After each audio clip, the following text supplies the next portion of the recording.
it again. You talk about an amazing performance of 7+ innings against the Philadelphia Phillies team, which is one of the better. Listen, they have their ups and downs too, but they have some of the best hitters in that lineup with Bryce Harper and Kyle Schwarber, one of the best home run hitters, power hitters in the league.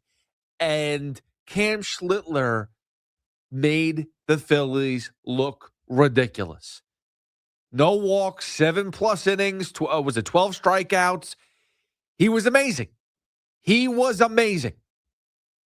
And the Yankees win a close game, a tight game, and you look at the bullpen, and Brent Hedrick again is amazing. And you look at David Bednar comes out, and he's amazing too. Again, Brent Hedrick came in with 2 on, 1 out, eventually became bases loaded and 1 out, and he gets out of an incredible situation to keep the game tied, keep the game 1-0. And then hand the ball to David Bednar and secure the win. And the Yankees win 1-0 in Philly. And all I can think of is the New York Yankees can't let this season slip away. And I'm not talking about the regular season. We know that the Yankees are going to be in the playoffs. We know this Yankee team is really good. But there is rumblings going on that the Yankees are out for a closer. They're craving a closer in Mason Miller. Oh, that is great. I mean, just to secure a bullpen, to add on to David Bednar, to add on to Brent Hedrick, who's been just unbelievable this season for the Yankees. To add on an extra piece to the bullpen, along with the starting pitching that you have right now with Garrett Cole and Max Fried, amazing. Cam Schlittler, amazing. Once Carlos Rodon comes back, great. If Clark Schmidt comes back, great. But there is a major piece that the Yankees keep on forgetting about. It's the offense. I know Jesus Luzardo pitched well. I know he's a good pitcher. But 3 hits. 3 hits. A home run by Paul Goldschmidt for the only run, and the rest 2 singles. 3 hits for the New York Yankees. That is a problem. And right now, Aaron Judge is not coming back anytime soon. And the Yankees have to realize he may not come back this season. And we could sit and talk about how, well, you can't really look at the season without Aaron Judge. Like, if Aaron Judge isn't coming back, what are we going to do? We can't invest into this season. Why not? Why not? The pitching staff is dominant.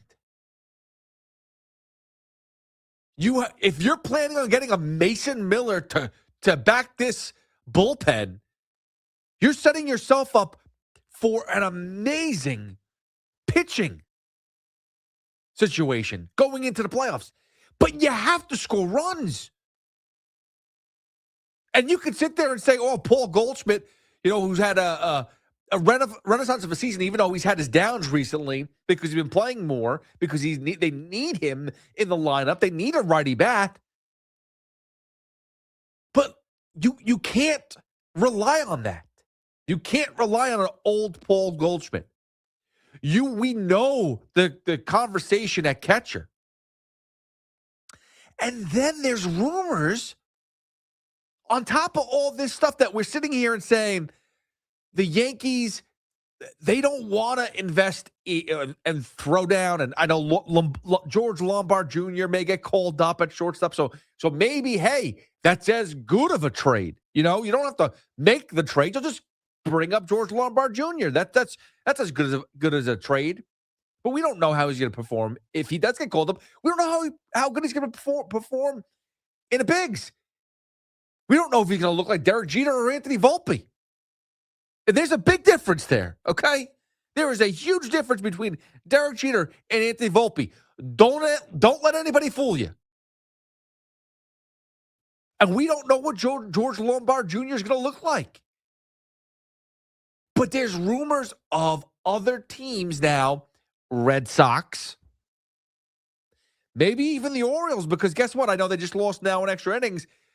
But for a team that was, they're terrible, they're like 4 games out of a wild card. And the Red Sox are winning again and making their push to make the playoffs. I mean, we're talking about a team that's now saying they want to buy at the deadline. They want to make aggressive trades. They're looking for shortstop. They're looking for a catcher. The same thing the Yankees are or should be looking for.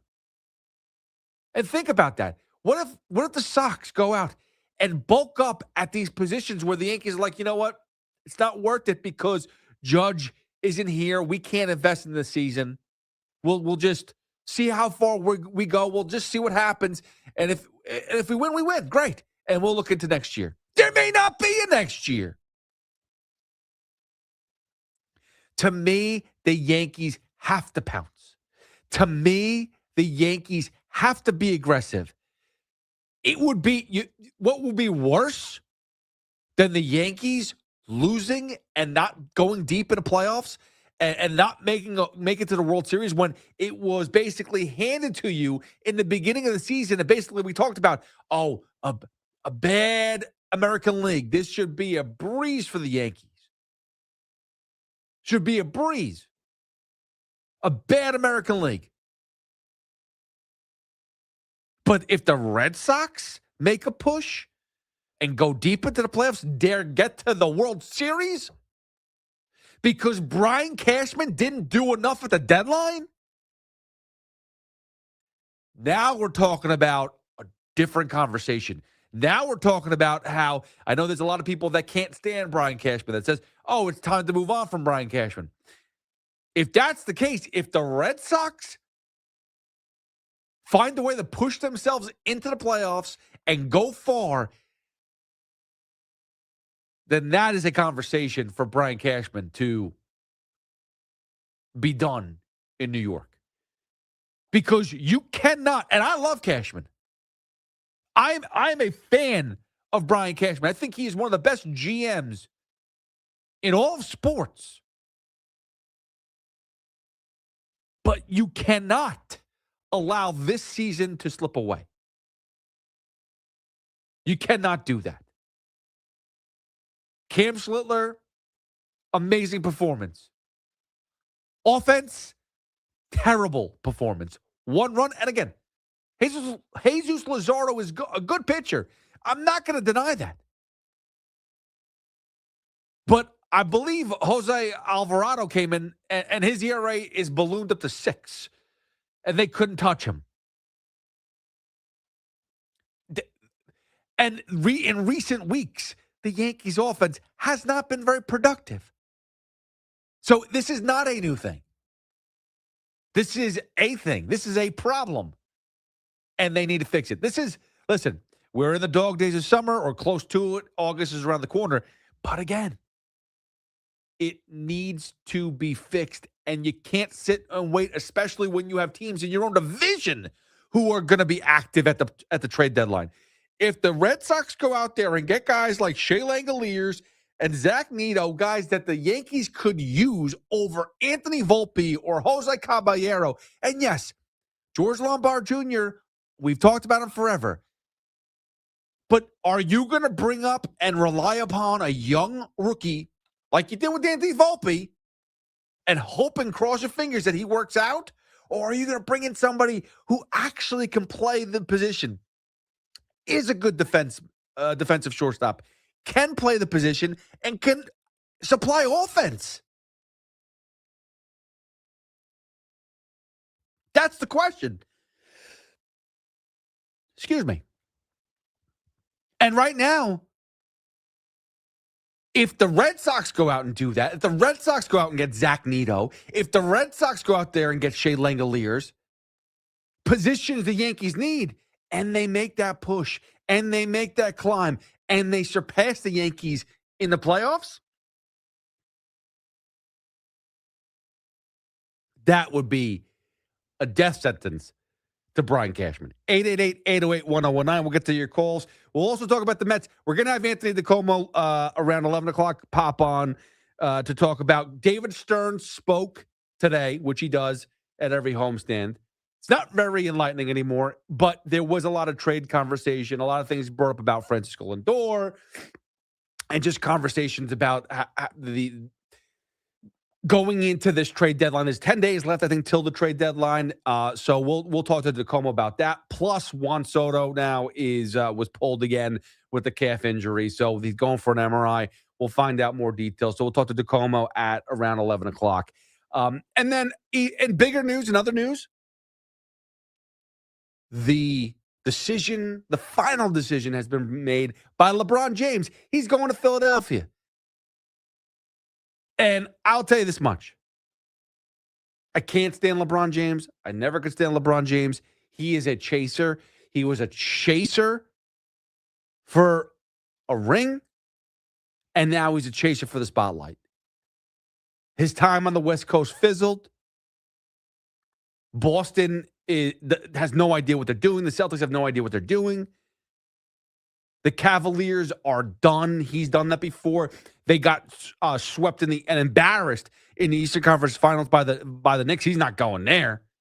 The Heat with Giannis, you can't compete with Giannis. I'm sorry. At LeBron's age, you can't compete with Giannis Antetokounmpo and the Heat.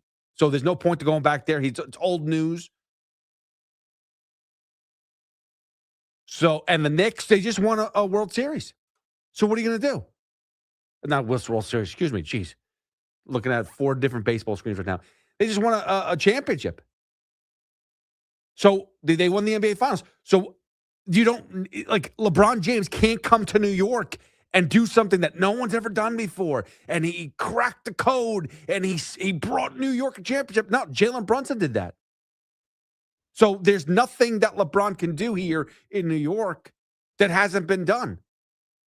So his only option to be in the spotlight all season long is follow Jaylen Brown as he teams up with Joel Embiid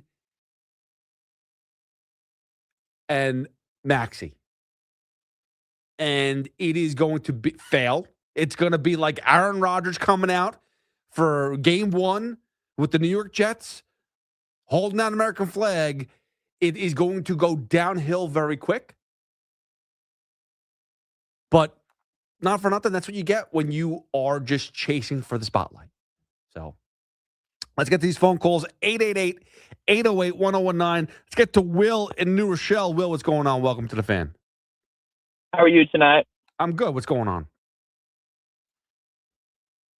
Nothing much. I want to talk about the Yankees. You just made a couple comments about them, but right before, I just want to throw you a stat here for all Mets fans listening right now. What does that have to do with Will? You want to talk? Will. Hold on. You want to talk about the Yankees, and you want to talk about a stat for the Mets? Why? The Mets are terrible. Because at the end of the day, I'm the biggest Yankee fan you'll meet, but I am a diehard baseball fan. And okay. You know, I'm not just going to hate on the Mets just because. I want to give them and their fans. You want to give them reasons to hate on the Mets? You want to give them reasons? We have enough reasons to hate on the Mets. We don't need any more. For sure. And I think Mets fans will have, and future callers on your half will have nothing more than, nothing but negativity to say if they trade Francisco Alvarez. And in MLB history, catchers under the age of 25 to have a double-digit home run season. Johnny Bench has the most. He has 5. Ivan Rodriguez is second. He has 4 separate seasons. Who else is tied for second? Francisco Alvarez. So he's a young bat. There's still a lot of promise there. I wouldn't just trade him for a couple prospects. Who else do you have a catcher? Luis Torrens? There's no catcher there in the future. But regardless of that, I just wanted to put that. I saw the stat on Twitter. Well, thank you, Will. I appreciate that. Let me explain something to you. Right now, as everyone says, we've been losing with, you could lose with Pete Alonso, you lose with Brandon Nimmo, you lose with Jeff McNeil. Well, we're losing with Francisco Alvarez, so we can move on from him. It's okay. He hasn't done anything. He doesn't play a lot. He gets hurt too often. I know he's young, but he has an issue getting hurt. That is an issue. That is a real thing. But anyway, continue. I want to hear your Yankees point. And I want to continue with the Yankees, but you just said something there I want to say. For the Mets, if you don't want to blame, because a lot of Mets fans, there's like a divide between blaming David Stearns and not blaming him for the, free agency signings or trades he made. And, you traded for Luis Robert. He got hurt. It is what it is. Jorge Polanco, he got hurt. It is what it is. Yeah. They both got hurt because Francisco Alvarez, who is a young catcher, also got hurt. I wouldn't fault Francisco for that. I would just, fault Jorge or Luis just because Francisco's been there. It's like, we expect you to be better. If you get hurt, I'm not saying you haven't been better, but let me get into my Yankee take. So yes, Will, I'd like to hear the Yankees. Give me the Yankees. You just made a comment about Cashman and he's got to have a great deadline. And we all need a righty bat. And everybody wants to jump to Ryan Jeffers, hits the ball hard, doesn't strike out a lot, close ties to the catching coach or whatever. I would like Salvador Perez, but he's got the 10-5 no trade clause. So, we just need a righty bat. Luis Ariz, whatever. But in terms of the bullpen or in terms of the starting pitching, you don't need to necessarily trade or add anybody because from a playoff standpoint, you're going to go 3 starters, maybe 4 max, and that's going to be Cam or Cole game 1, Cam or Cole game 2, Fried game 3, Rodon game 4. What's the bullpen? The bullpen right away, Ryan Weathers, Will Warren, Clark Schmidt. Do you trust Will Warren in a bullpen? I don't. No offense to Will Warren. He just got a save. It was his first time ever pitching out of the bullpen. He's got too many hit or miss. He has too many hit or miss starts. I don't really want to give him an opportunity in the bullpen. I'm sorry. There's certain arms that are a little bit more lively that I'd give a shot before Will Warren. But continue. So you're saying that you already have the bullpen pieces with all the starting pitchers you have. Okay, that's fine. Still, but the issue is I don't care about the bullpen right now. I care about the offense.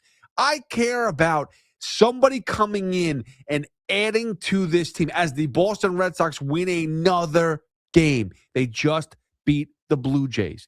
They beat Trey Savage. Gave up 3 runs, and the Blue Jays came back and tied it to make it 4-4. But the Red Sox went and beat up their bullpen at 6-4, and the Red Sox win again. The Red Sox are on fire. That is a serious threat right now. They have hit a stride, which the entire franchise has been waiting for. The entire fan base is waiting for, and they're gonna be aggressive, and they're gonna make moves. The Yankees have won 4 of 5. The Yankees have won 4 of 5. We lost the first 2 to the Dodgers. We won the second game of the doubleheader. We took 2 out of 3 from Pittsburgh. 4 of 5 is not 15 in a row, dude. 4 or 5 is not 15 in a row. Guess what? We're still ahead of Boston, are we not? Listen, okay. Okay. They've been excellent.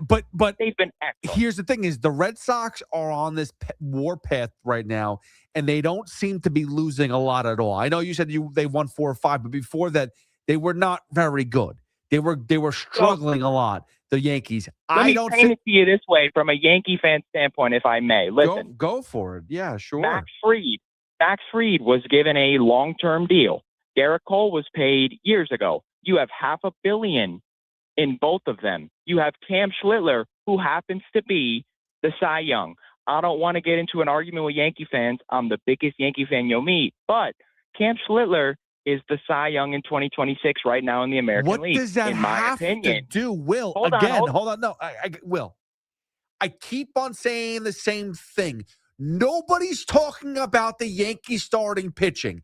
I think the Yankees starting pitching is one of the best in baseball. I said it a long time ago. The Yankees starting pitching is the best rotation in baseball. Okay?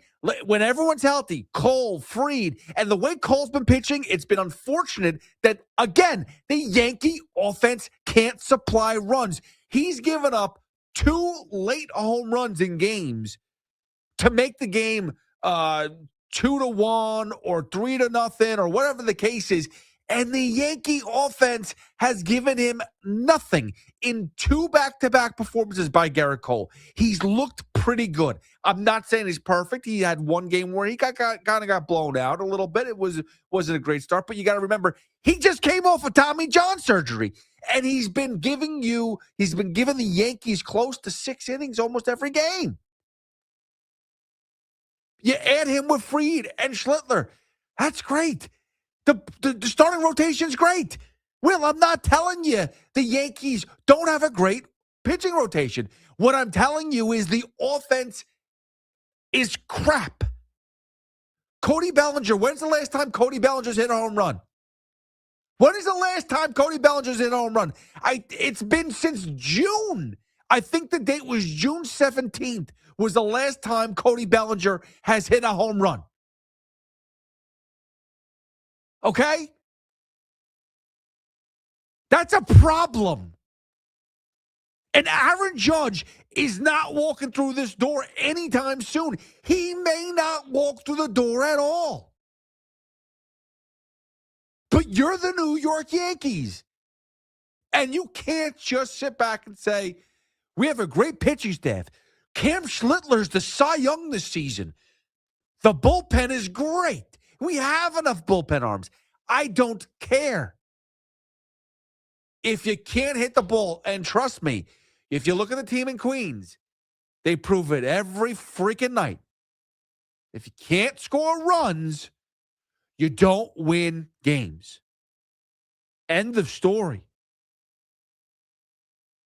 It doesn't make a difference what Garrett Cole, Max Fried, Cam Schlittler, it doesn't make a difference what they do. If you don't score runs, you can't win games. Helps to prevent runs as well, but you got to do both. And the Yankees right now have an issue scoring runs. It is just what it is. It is a serious, serious issue. And there doesn't seem to be hope in sight. And again, the Red Sox are now 6.5 out of first place. Yes, they're 4.5 back of the Yankees, but they're 6.5 out of first place in the division. They're climbing. And let me tell you something. It's not like there's only 3 weeks left of the season. There's 2 months left. A long 2 months. And, you know, everyone talks about the June swoon every year with the Yankees. Well, August, they go through their ruts as well. There's always a downswing. It's a dog days of August. So Cashman's got to do something. 888-808-1019. Take more of your phone calls coming up after this. Again, Anthony DiComo coming up at 11 as we're going to talk about the latest from the Mets and David Stearns' conversation as he spoke to the media again today. Plus Juan Soto goes on, going to have an MRI on that calf, and we'll find out how bad it actually is. That and more. Plus, we'll talk more about LeBron James making his way to Philadelphia. 888-808-1019. It's Pete Hoffman with you on the Fan till 2 when Connor Green takes over. You can always hit me up at Hoff, WFAN. Hey, C-Mac here. What's going on? Make sure you tune in tomorrow morning as we talk everything New York sports. The Yankees out in Philadelphia. The Mets welcome in the Dodgers. And, of course, LeBron James signs with the Philadelphia 76ers. What does that mean for the Knicks and the rest of the Eastern Conference? Plus, Malik Neighbors not on the pup list. How healthy is he? Make sure you tune in this Saturday and every Saturday as I'm with you from 9 a.m. to 1 p.m. right here on The Fan. Too many tools, too much stress, and way too many bills. Odoo replaces it all. One connected platform for every part of your business, so you can work faster, smarter, and for less. Odoo, the only software you'll ever need. Try it free today at odoo.com. That's ODOO.com. Finding great candidates to hire can be like, well, trying to find a needle in a haystack, but not with ZipRecruiter. Its powerful technology actively finds and invites qualified candidates to apply to your job. So while other companies might deliver a lot of hay, ZipRecruiter finds you the needle in the haystack. See why 4 out of 5 employers who post a job on ZipRecruiter get a quality candidate within the first day. Try ZipRecruiter for free at ZipRecruiter.com/team. That's ZipRecruiter.com/team. ZipRecruiter. Oregavatazona? Is that a word? In the 2026 Kia Sportage Turbo Hybrid, it might as well be, because it can be one road trip. It's all about turbocharged power and hybrid efficiency working together, so you get the thrill of quick acceleration and the satisfaction of fuel efficiency. Book a test drive and keep the adventure going. Kia, movement that inspires. Call 800-3334-KIA for details. Always drive safely. Everybody knows Town Fair Tire is New England's largest name brand discount tire dealer, beating all the local competitors with our guaranteed lowest prices. And now, with over 120 stores throughout New England, we beat all the competition, including the warehouse clubs, the online sites, and the local dealers. Yes, we beat them all with the absolute guaranteed lowest price on name brand tires. Nobody beats Town Fair Tire. Nobody. Name brands at discount prices. Town Fair Tire. When you own your own business, you need to keep things moving. Need to book a last-minute flight? Earn a $300 travel credit to cover that. Need to take a meeting before takeoff? Do it from the comfort of the Chase Sapphire Lounge by the club. Need to catch your breath before you board? Done. Chase Sapphire Reserve for Business, the business card that gives back all you put in.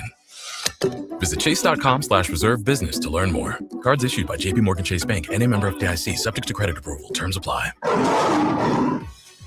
BetMGM Sportsbook is giving you the chance to win a prize every day during baseball season. Step into the batter's box for BetMGM's Swing for the Fences free-to-play game. Log in every day for your chance to win. Pick an area of the strike zone and take your swing. If you get a hit, you'll receive a prize. Smash a home run to collect a bonus bet. Just log into your BetMGM Sportsbook account and visit your promotions section to access the Swing for the Fences free-to-play game. Swing for the Fences every day with BetMGM.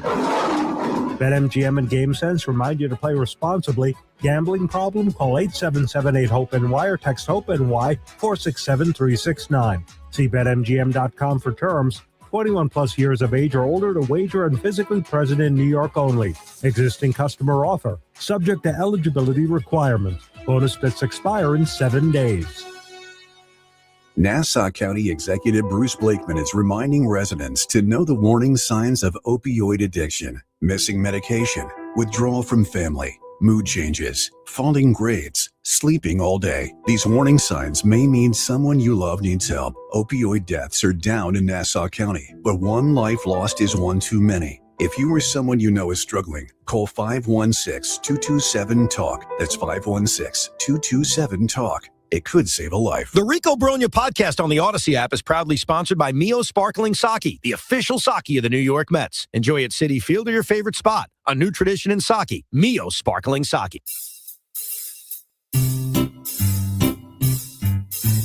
1877 Cards for Kids.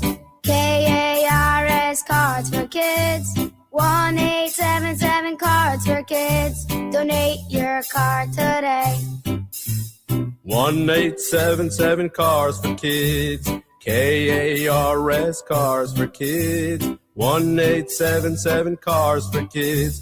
Donate your car today. Ready to get rid of that old car? Donate it to Cars for Kids. Call 877 Cars for Kids to speak to a friendly live agent. Donation is super easy, and your car can be picked up as soon as tomorrow. Go to carsforkids.org now or call 877 Cars for Kids to donate your car today. 1877 Cars for Kids. KARS Cars for Kids. 1877 Cars for Kids. Did you know you can donate real estate too? Go to carsforkids.org. That's cars with a K. I scream. You scream. We all scream. Because Wendy's famous small classic Frosty is just $1 for a limited time. More screaming, happy screaming, summer screaming, dollar small classic Frosty screaming! But please don't scream in the drive-thru. It hurts the employees' ears. Get a $1 small classic Frosty for a limited time, only at Wendy's. U.S. price and participation may vary. A la carte only, not valid for delivery. Limit 10 per transaction. Price may be higher in Alaska and Hawaii. Your New York Yankees are chasing another championship. Talk Yankees baseball with the fans at 888-808-1019. The WFAN phone line is powered by Paramount Plus. Paramount Plus presents the biggest summer in UFC history.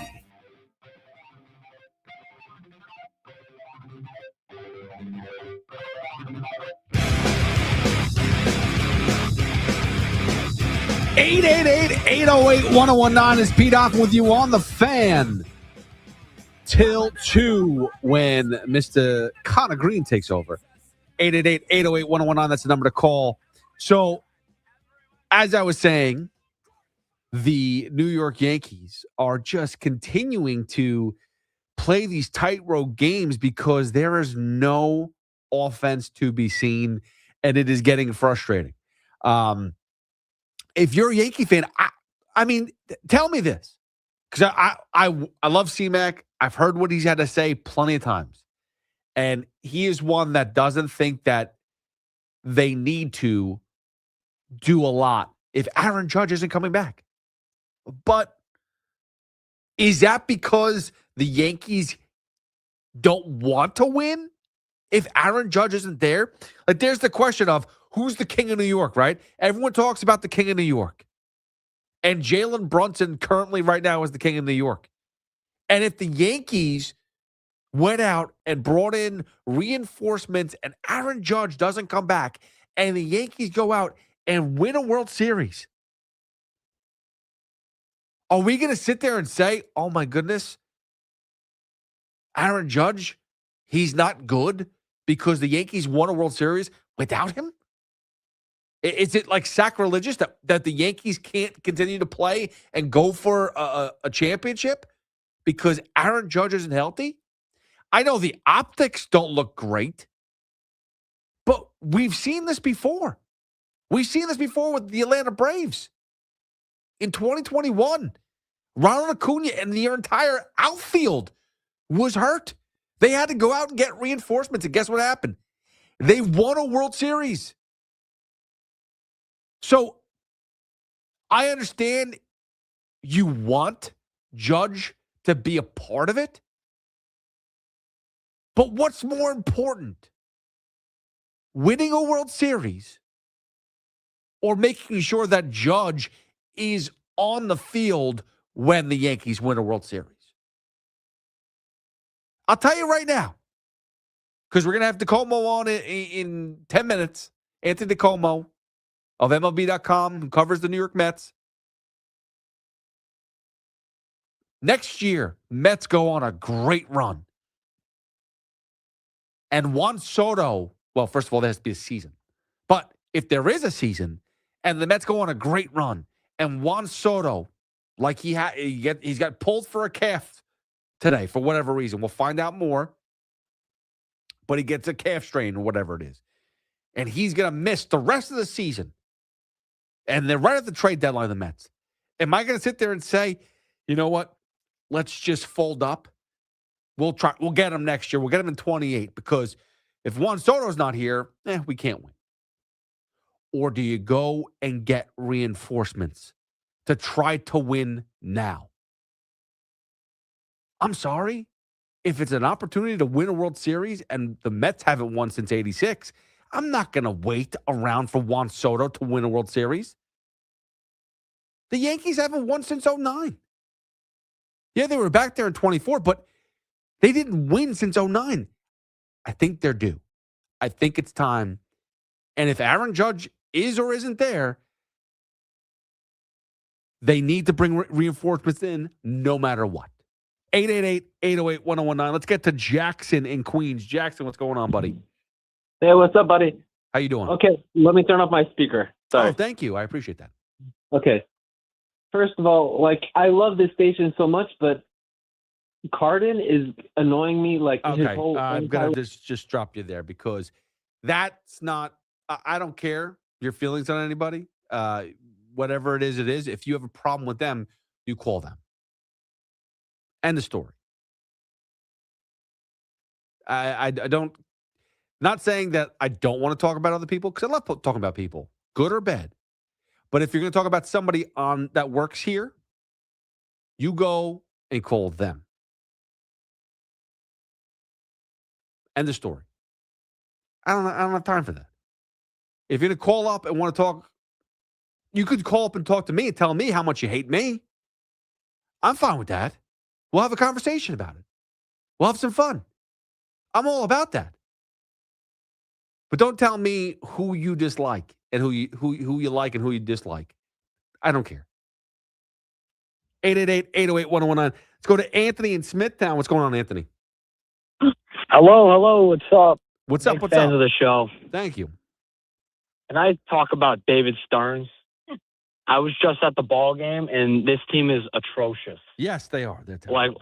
Like, why are we replacing Pete Alonso for Jorge Polanco? The guy is barely hitting 200. Well, by the way, Jorge Polanco wasn't in the starting lineup. He had to replace Juan Soto because Juan Soto was hurt. But yes, How is Soto getting hurt? How is he getting hurt? He's DHing. Yes, well, they have He to didn't even get a hit too. They have to go out there and swing the bat, and he got a calf strain, I believe it was. So It's we're going to find out more. It's starting to piss me off, man. And then the pitching staff is terrible. It's atrocious. Why do we have Sean Manaea starting against the Dodgers? And why do we have Kodai Senga in the pen warming up? Well, in a close Kodai game? Senga shouldn't be on this team anymore. And Anthony, I appreciate the phone call. But Sean Manaea, he actually pitched well again. He's pitched well as of late. It's amazing. Like, for a good year, Sean Manaea was lost. Now, you could talk about maybe it was health issues. Maybe that's something that, he hasn't fully recovered, whatever the case is. He has been awful. And now all of a sudden, he's looked better the past few starts. But it's too late. And maybe somebody else wants to take a flyer on Sean Manaea. I mean, I legitimately want everyone gone. I made a rant a couple weeks ago. I went up and down this roster, and there was like 4 people that I said to keep. Juan Soto, Francisco Lindor, A.J. Ewing, and Carson Bench. Those 4 guys. That's kind of it for me. Like, there's nobody. I know that they want to keep other people. I know that other people want to, to keep others as well. Oh, Nolan McClain. But to be honest with you, I don't need to keep him either. I know he's under control, but he's settled down. He's had a much better second half. He struggled a little bit. He had a few games that he had some issues, and he's turned it around. But there's not many people on this New York Mets staff that I could sit here and be like, give him another year. I mean, if you listen to the latest Rico with Evan and I, and we were talking about the potential of Freddie Peralta, giving him the qualifying offer rather than trading him. What? Or Luis Robert Jr., if they don't trade him and they decline his option, there's a $2 million buyout, maybe they could sign him back for something cheaper. What? Clay Holmes let's get an extension for him rather than trade him at the deadline. What? What are we doing? Well, are we trying to bring the same team back that's been awful? Are we trying to do that? Maybe there's still hope for, guys like Polanco and Robert and like Bichette, Simeon. Maybe there's hope. What are we talking about? This team, I wouldn't want to give him 3 years to try to figure it out. I don't even want to give him 3 months to try it out. This has been so sickening to watch. I'm done. Maybe it's because David Stearns promised a bag of goods that he couldn't deliver, but I am done. 888-808-1019. Anthony DeComo is coming up next on the Fan of MLB.com. We will dive into the latest injury news of Juan Soto and the trade deadline and what David Stearns had to say. 888-808-1019. That's coming up next on the Fan. Hit me up at Hoff WFAN. From off-season moves to position battles and the biggest storylines surrounding the Giants and Jets, WFAN is getting you ready for football season.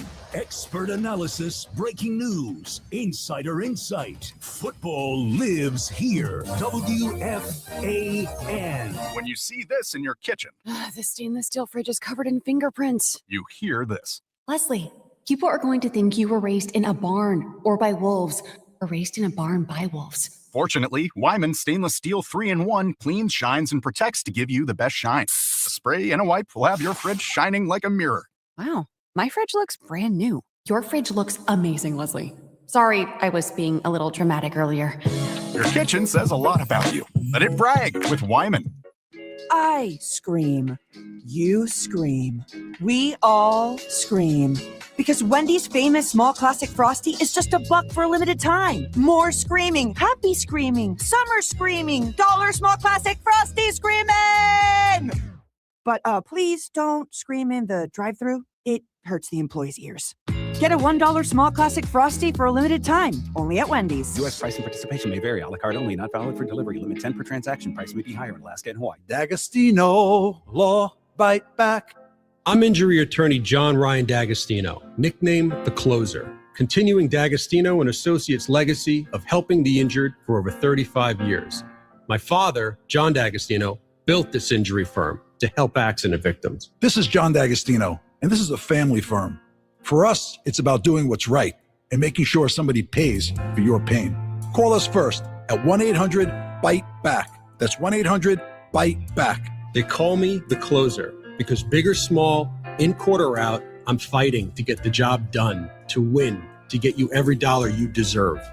D'Agostino and Associates has offices throughout New York and New Jersey and will come to you. I've been there and I'll be there for you. Call us first at 1-800-BITE-BACK. 1-800-BITE-BACK. That's 1-800-248-3222. Looking for the best value on new tires? Get to Town Fair Tire. We honor every valid manufacturer's and competitor rebates and give you the guaranteed lowest price. Nobody beats Town Fair Tire. Nobody. Town Fair Tire.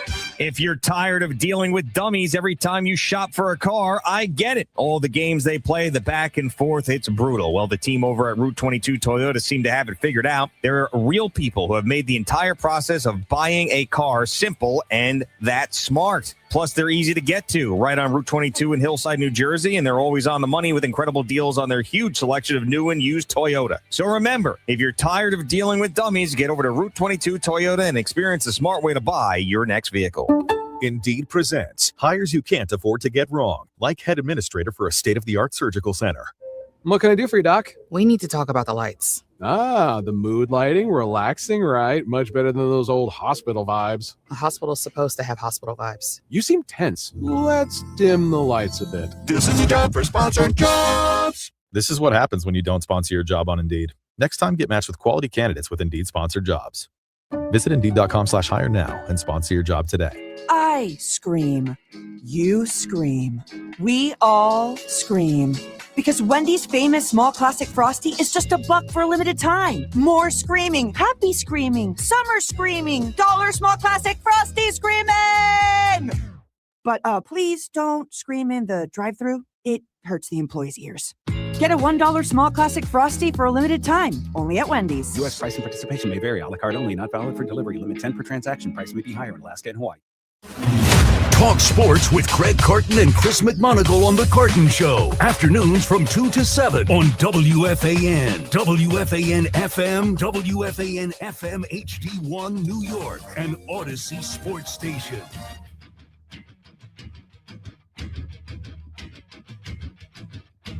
Oh. 888-808-1019. That's the number to call. But right now, before we get back to the phone calls, I have Anthony DiComo of MLB.com. Does a great job covering the New York Mets, even though out of everything, this may be the hardest season to cover such a bad team. And I apologize for what you have to go out and do on a daily basis. But thank you for doing it. I appreciate that, Pete. You know, they say actually the hardest seasons to cover are the ones where the team's like 81 and 81 and you just don't really know either way. When they're this bad, it's kind of easier. The narratives are very clear, especially this time of year, trade deadline. Yeah, well, listen, let's get right to it. There's the latest news on Juan Soto, who got pulled in the 6th inning, calf soreness. If I got it right, there's going to be an MRI tomorrow. Give me exactly what they told you and how did this go down with Juan Soto? Yeah, you got it exactly right. And to be clear, this is not the same calf that put Juan Soto on the IL for 2.5 weeks back in April, but it's the other calf, and it seems like it's definitely at least possible that it could put Juan Soto on the IL again. He's been dealing with this for over a week now. This is dating back to last weekend in Philadelphia coming out of the All-Star break. And at the time, the Mets termed it as very minor. I think there was truth in that, but it was nagging, and he sat out a game. Again, he comes out early today. The Mets have been cautious with him, using him at DH instead of left field. But clearly this thing isn't going away. And in what is very obviously becoming a lost season for the Mets, I do think you have to proceed with caution here. So we'll see what the MRI says. The Mets aren't going to make any decisions until tomorrow when they get those results back. But like I said, I think with your $765 million player, one of the very few bright spots on this roster this season, you sort of have to proceed the cautious route here. Yeah, 100%. And funny, he's having a great season, but he has missed a lot of time, and it seems like he's going to miss more time. Is it possible that the New York Mets, if they find out the news isn't great, that it is a lost season, they just shut him down the rest of the way?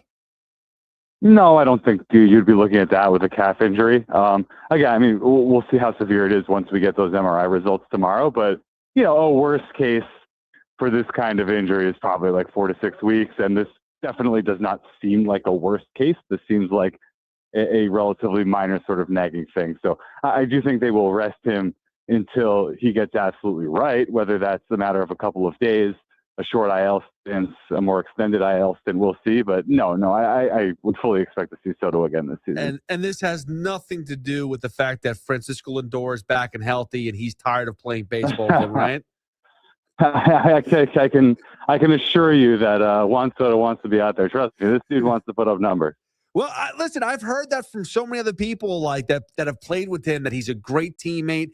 And then I hear from other people that are, coaches or behind the scenes people, where it's like, oh, he's kind of to himself. He kind of is a loner type of thing at times. And he's maybe not the best teammate, but does it make a difference? I mean, you've been around this team for a long time. Do you need to have a guy that is buddies and a vocal teammate, like what, or can you survive as a Juan Soto and just be, not say for yourself and be selfish, but somebody that's just focused on being as good as you possibly can be?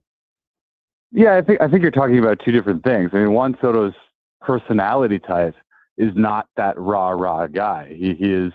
I don't think it's fair to classify him as a loner, but he's definitely not the type of guy who's going to be go up and talking in front of the room and sort of leading in that way. But that doesn't make him any less committed. I do think he's quite committed to what's going on here. And I've seen him this year take on more of a leadership role. I think it started in spring training with Luis Robert really taking him under his wing. And then more recently with Carson Benj and AJ Ewing, Soto has done his best to try and guide that ship, knowing that he's going to be here for a long, long time. So just because he's not naturally inclined to be the life of the party, so to speak, doesn't mean that he's not, that type of dude who's committed to the Mets and to winning. I mean, the best way I can describe the best way I can describe Juan Soto is that he is a guy who just really loves baseball.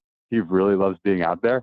He's not interested in a lot of the other things that go along with being really, really good at baseball. He just wants to go out there, go up to the plate 4 or 5 times a night and rake. And that to me is all I need from a star player of a team. I don't necessarily need all the other stuff. Yeah, and again, Anthony DeComo joining us of MLB.com, covers the Mets. And I agree, that's like a dream come true. I don't care about anything else. As long as the guy can play baseball and does it great, that's all we're looking for. Unfortunately, the winning is not happening, and we're at a point where David Stearns, who does his, every time there's a homestand, he does his press conference, spoke to the media again and answered questions from you guys, and basically said that, a lot of people are going to be moved. Let me ask you a question, because I listened to Brian Cashman and I listened to David Stearns. Is it better to hear from a GM every 2 weeks that says nothing, or a guy who talks maybe once a year and says nothing? Which is better? As a beat writer covering the team, my preference is for the GM to be available whenever I want him to speak.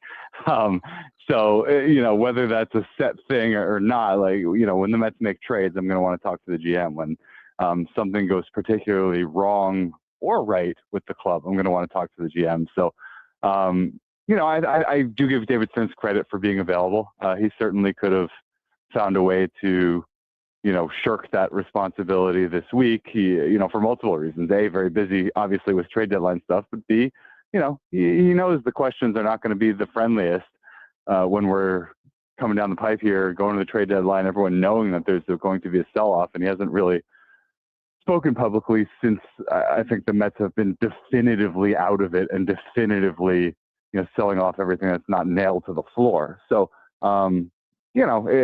which is better? I don't know, but I will always appreciate the access as often as I can get it.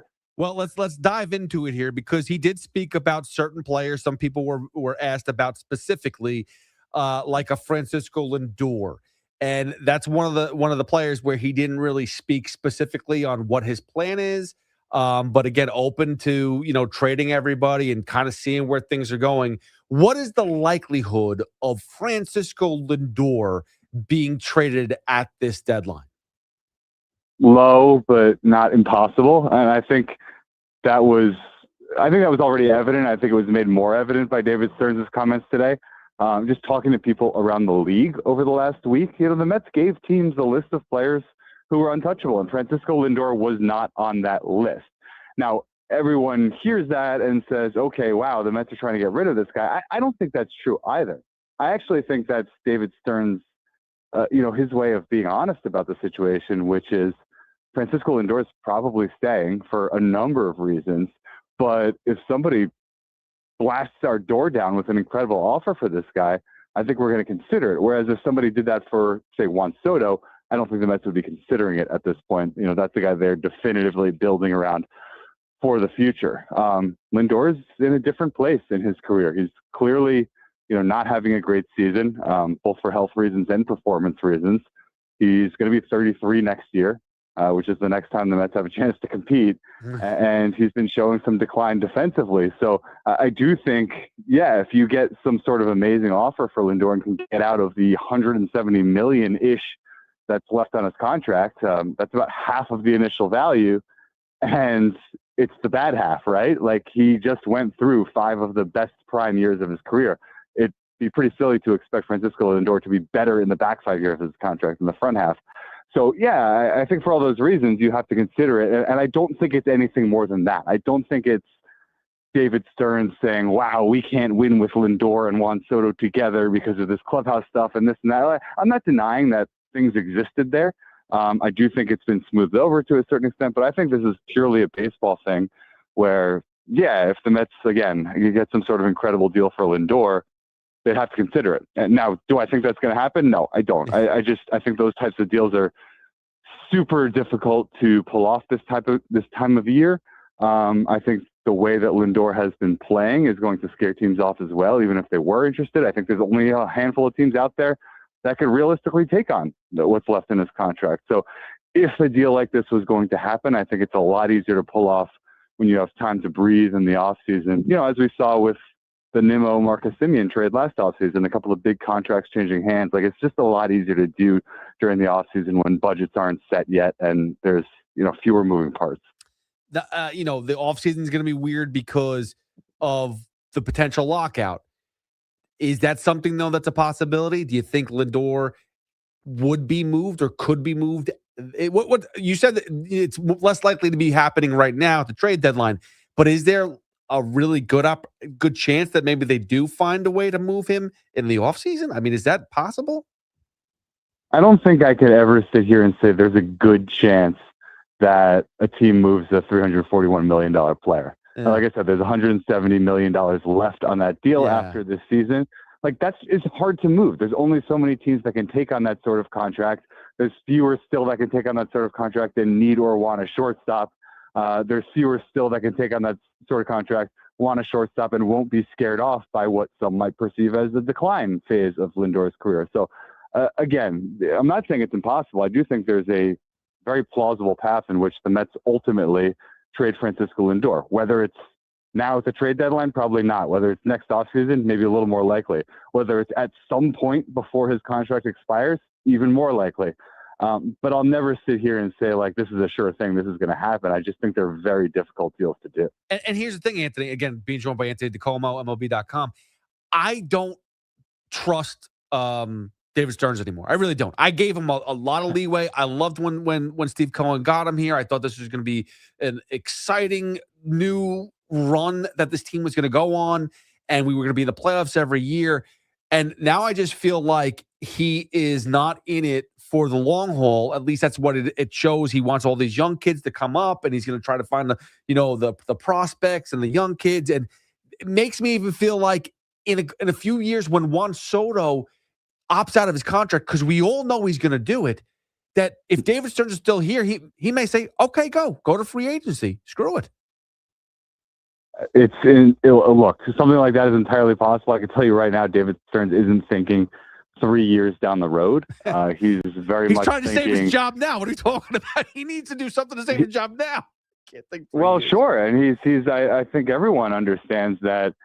Two things. One, like, David Stearns is going to get a chance to fix this. Steve Cohen made that abundantly clear. Like, David Stearns, at the very least, has this offseason to try again. Now, if he swings and misses again, and we're in the same spot next July that we are right now, I think it'd be very difficult at that point for Steve Cohen or anyone to ignore what at that point would be a very bad track record for David Stearns. It would be essentially 3 years in a row of being a bad baseball team. If he turns it around, then all of a sudden he's been here for 4 years. They've been good for two of them, bad for two of them.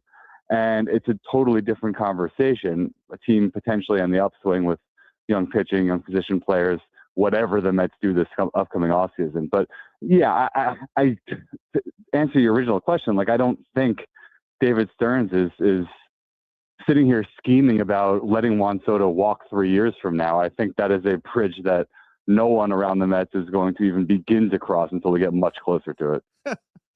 Well, listen, I think about that because it makes me feel like the way that he handles the pitching, the way that he's been handling, he doesn't want to touch Tariq Skubal because you can't give him a long-term contract. I don't know the direction of this team. I thought I did, and now I don't, and I'm concerned. But what doesn't concern me is that they are going to trade people. They have to. And I've been on record, trade everybody. I don't even care. Obviously, there's certain, like, I like Ewing. I like Benj. They're the young kids. I want to see them around here. I don't want to see them traded. But there's a name that is starting to float around a little bit more. And teams like the Yankees and teams like the Boston Red Sox need a catcher. Francisco Alvarez, he's still young. He shows again, he still has pop. Is he potentially, or does he have a good opportunity to be moved at this deadline? I think I would say a fair opportunity. I think it's very similar to the Lindor piece, except for the fact that someone like Alvarez is a lot easier to trade because he's not making even close to as much money. I think the Mets see Francisco Alvarez and Luis Torrens both, who they extended earlier this year, as pretty key contributors to what they hope will be a winning Mets team in 2027. I want to make that clear. Like they have said time and again, David Stearns, Steve Cohen, everybody in Mets leadership has said they're going to attempt to put a winning team on the field in 2027. You might scoff at that. You might not trust them. I think it's totally valid for any fan out there to not trust it, but that's what their intent is. So when it comes to someone like Francisco Alvarez, that's a pretty key piece to a winning team. It's hard to find a catcher like that, and you can quibble with, the fact that he has not become the best catcher in baseball like everyone envisioned when he was a prospect, but a guy who can pop 20 to 25 homers and play passable defense behind the plate. Like not every team has that. So the Mets aren't just going to give that away. I think, again, similar to Lindor, if someone blows their doors down with a great offer for Alvarez, yeah, they're going to have to consider it. But it also has to be an offer that conceivably makes them better in 2027, whether that brings back major league ready pitching or prospects who are right there on the cusp, or even another catcher, whatever it might be. They're not going to just sell off Francisco Alvarez for a bunch of A-ball pitchers. Like it has to be something that makes sense within the context of they want to win next year.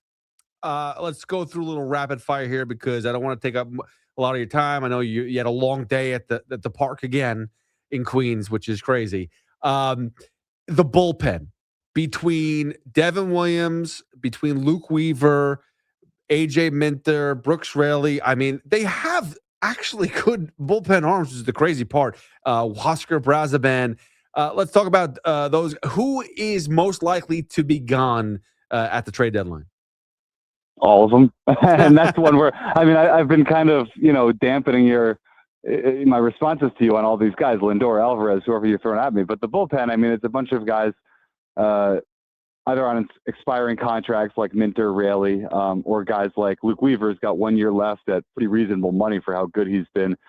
Brazaban has got another year after this one. He's been good for the Mets in a variety of roles. And I do know the way that David Stearns looks at bullpens, like he sees these guys as replaceable. So, yeah, I think, barring a total lack of interest, which I don't foresee, every contender could use bullpen help. I think Raley's definitely gone. Minter's definitely gone. I'd be somewhat surprised if Weaver is still here on August 4th. Brazaban could go. So, yeah, basically, bullpen-wise, any decent offer the Mets get, I think a good chunk of these guys are not going to be here in August. By the way, I saw that the Mets only have one top 100 prospect, if I'm correct. Didn't they trade away like 12 prospects to get back four bullpen arms last year? Nothing worked out. Did that happen? And that's the dirty little secret that no one wants to talk about, or no one is talking about. With this Mets team, like the reason why there's not a lot of hope, not just for this year, but that David Stearns can build a winner going into 2027 is because the farm system hasn't given them that much. Nolan McLean's been pretty good. Carson Bench, AJ Ewing, that's great. Those are two good pieces for the future. And Zach Thornton's come up recently and been, decent. But outside of those four, there's almost everyone else in the farm system has taken a step back this year. So there's very little you can look at down there and say this is going to be useful for the Mets in 2027. I think the next 10 days and what they acquire at the trade deadline is going to go a very long way toward determining if the Mets can compete in 2027, because as they've demonstrated, you can't just do it through free agency or even through trades. Like you have to be pumping talent through the farm system, and they've done some, but it hasn't been nearly enough. They're going to need more. And the only way to do it at this point is to get some of these guys in trades. And ideally from the Mets perspective, guys who are ready or just about ready and who can help the Mets win baseball games in 2027. If Kodai Senga doesn't get traded at the deadline, are we going to see a DFA, or are they going to move on from him before the season ends? Probably not, because at this point you look at a guy like that and, what's the point of DFAing him? You're out of contention. You hope you get some lightning in a bottle for 2 months, which he has shown before. And if you can do that, maybe you can move on from him in the offseason or trade him or DFA him at that time. But I actually think there's very little point to DFAing Kodai Senga for an out of contention team. You're not going to trade him right now. There's no value there. Yeah, and So you have no prospects to play. That's you have no, like, you can't bring Jonah Tong up and pitch him because he's not pitching well either. I mean, it's so bad. Real quickly, because I'm taking up so much of your time, but real quick. All right, so between Luis Robert Jr., Freddie Peralta, Marcus Semien, and Bo Bichette, those 4 guys that they brought in this offseason, are they all traded? Are they going to be here after the trade deadline? What your quick thoughts on that? Yeah, we'll see. I mean, I think you kind of have to trade Peralta. Simeon's got no trade value. He's got to stay. Bo Bichette is one of the most interesting cases to me. I don't think he's getting traded, but does he opt out this winter? Do the Mets want him to opt out? Do they want him back? I truly have no idea which way that's going to go. And who's the 4th guy that I'm missing? Who was it? Who did I say? Oh, Luis Robert. Luis Robert. I mean, he had a nice bomb. He's getting traded for sure. Yeah. Well, listen, you say for sure. I talked to Evan Roberts on the Rico about this, and I wanted to strangle myself. He's like, well, you could actually, it was Keith Rad who said it. Keith Rad said you could potentially decline his option and then try to work out a deal in the offseason. And same thing with Freddie Peralta. Give him the qualifying offer, have him, accept it, and then, have him around for another year. I don't want any of these guys around. No offense, I want them gone. That would be my worst nightmare, is for the same guys they brought in that have failed to be back next year. Yeah, and I can tell you that the way David Stearns thinks is that he knows that this hasn't worked. So he's not looking to run it back either, just like he wasn't looking to run back the Pete Alonso, Brandon Nimmo, Jeff McNeil Mets. I'd be pretty surprised if those guys, with the exception really of Semien, who I said is pretty untradeable at this point, I'd be surprised if most of those guys are back next year. And final question for you. Anthony DiComo has been the man. Check him out, MLB.com, as always. Did you run into Emma Stone at all? Did you see her? Did you meet her? From a distance, and I wish it had been closer. That's all I can say. Yeah, no, she's the best, but you're even better. Anthony DiComo, thank you for the time. I appreciate it. Best of luck the rest of this year, and have fun at the trade deadline. There'll be a lot of action, that's for sure. All right. Thanks, Pete. All right. See you later. Anthony DiComo, MLB.com, again, covers the New York Mets. That's a rough job to do, especially when you talk. And I'm going to play David Stearns Q&A. I'm going to do a little bit later, maybe the 12 o'clock hour. Got all the audio. There's 24 questions. And it is amazing to hear everyone talk to David, and his response is basically giving you nothing. There's some answers there, some of it here and there, but doesn't give you really anything at all. But he goes and talks to the media every couple of weeks. So it's good for you to do that. But you're not telling us anything. And the team is so bad, it's getting frustrating to listen to you say nothing. But again, thank you to Anthony DiComo. You can follow him again, MLB.com, who covers the New York Mets. All right, we're going to take a quick break. Get back to your phone calls, 888-808-1019. Again, Mets lose. Juan Soto's hurt. MRI tomorrow on a calf. It's a different calf, but it started acting up on him last week, and there's potential of an IL stint. What's new? 888-808-1019. Pete Hoffman with you on the Fan till 2. Hit me up at Hoff, WFAN. The road to kickoff 2026 starts now. From off-season moves to position battles and the biggest storylines surrounding the Giants and Jets, WFAN is getting you ready for football season. Expert analysis, breaking news, insider insight. Football lives here. WFAN. Are you an adult with uncontrolled moderate to severe Crohn's disease symptoms and still packing a backup bag of clothes? Just in case, Skyrizi Risankizumab Riza can help you take control of your Crohn's. Feel significant symptom relief, including less abdominal pain and fewer bowel movements at 4 weeks. Plus, Skyrizi is proven to help people achieve remission and visibly improve damage of the intestinal lining. Individual results may vary. Skyrizi is a prescription injection medicine. Don't use if allergic to Skyrizi. Serious allergic reactions, increased infections, or lower ability to fight them may occur. Before treatment, get checked for infections and tuberculosis. Tell your doctor about any flu-like symptoms or vaccines. Liver problems leading to hospitalization may occur when treated for Crohn's. Ready to take control of your Crohn's? Ask your doctor about Skyrizi, the #1 prescribed biologic in Crohn's disease. Control is everything to me. Learn more at skyrizi.com or call 1-866-SKY-RIZZI. I'm Bob Burke, founder and chairman of Burke America Parts Group, a family of brands that includes RepairClinic.com, an appliance and HVAC parts solution company that's grown into an international brand. Before AmericanEagle.com, we partially launched a new technology platform developed by another firm. American Eagle helped take our technology to a whole new level with digital marketing, software development, and business insights into our key markets, appliances, HVAC, and outdoor power equipment, and did so both on time and on budget.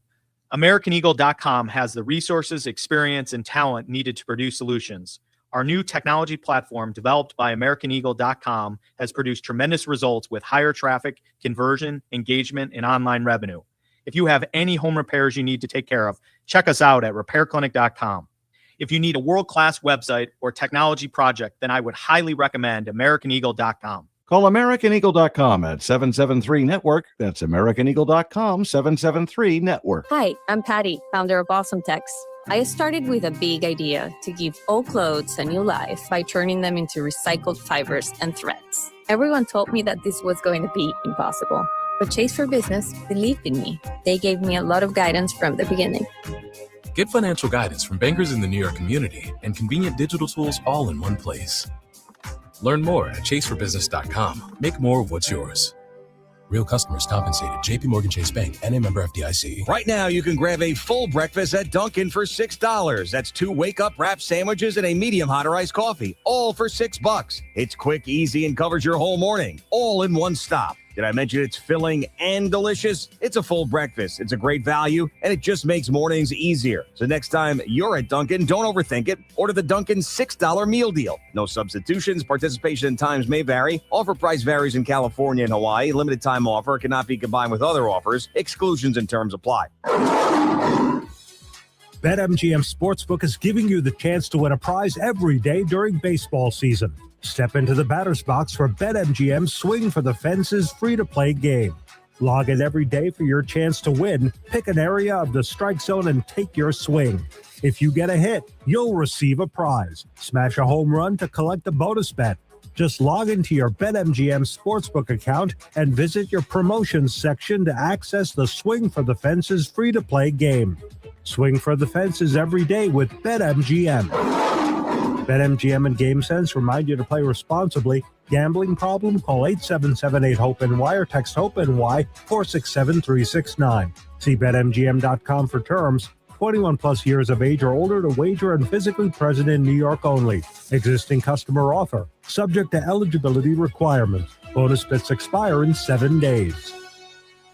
At Town Fair Tire, New England's largest name brand discount tire dealer, you get it all. The guaranteed lowest price, the most free services, and we accept all valid rebates from any manufacturer and from our competition. Yes, we accept them all, even competitor rebates. Town Fair Tire, New England's largest discount tire dealer, now with over 120 stores from Connecticut to Maine. Nobody beats Town Fair Tire. Nobody. Name brands at discount prices. Town Fair Tire. Orgavada Zona? Is that a word? In the 2026 Kia Sportage Turbo Hybrid, it might as well be, because it can be one road trip. It's all about turbocharged power and hybrid efficiency working together, so you get the thrill of quick acceleration and the satisfaction of fuel efficiency. Book a test drive and keep the adventure going. Kia, movement that inspires. Call 800-3334-KIA for details. Always drive safely. Someone had a birthday. Yep, 50. Can't believe it. 50 years of wisdom. Great segue. We have a health reminder from the CDC. Pneumococcal vaccination is recommended for adults 50 or older. Says here, we're over 6 times more likely to be hospitalized with pneumococcal pneumonia than adults under 50. I don't love those odds. Same. Look what I found. Pfizer's Prevnar 20 is proven to help protect adults against pneumococcal pneumonia and invasive pneumococcal disease in just one dose, and millions have already gotten it. Continued approval may depend on a supportive study. Don't get Prevnar 20 if you have a severe allergy to its ingredients. A weakened immune system may lower your response. Common side effects include injection site pain and swelling, fatigue, headache, muscle, and joint pain. For full prescribing information, please call 1-855-213-2138. Visit Prevnar20.com or talk to your doctor or pharmacist. I'm on Prevnar20.com now, scheduling my appointment. Good idea. And happy 50th. Ready to get rid of that old car? Donate it today to carsforkids.org. Donation is super easy, and your car can be picked up as soon as tomorrow. Call 1-877-CARS-FOR-KIDS. That's cars with a K. Start your day with Boomer and Geo. Join the conversation weekday mornings from 6 to 10.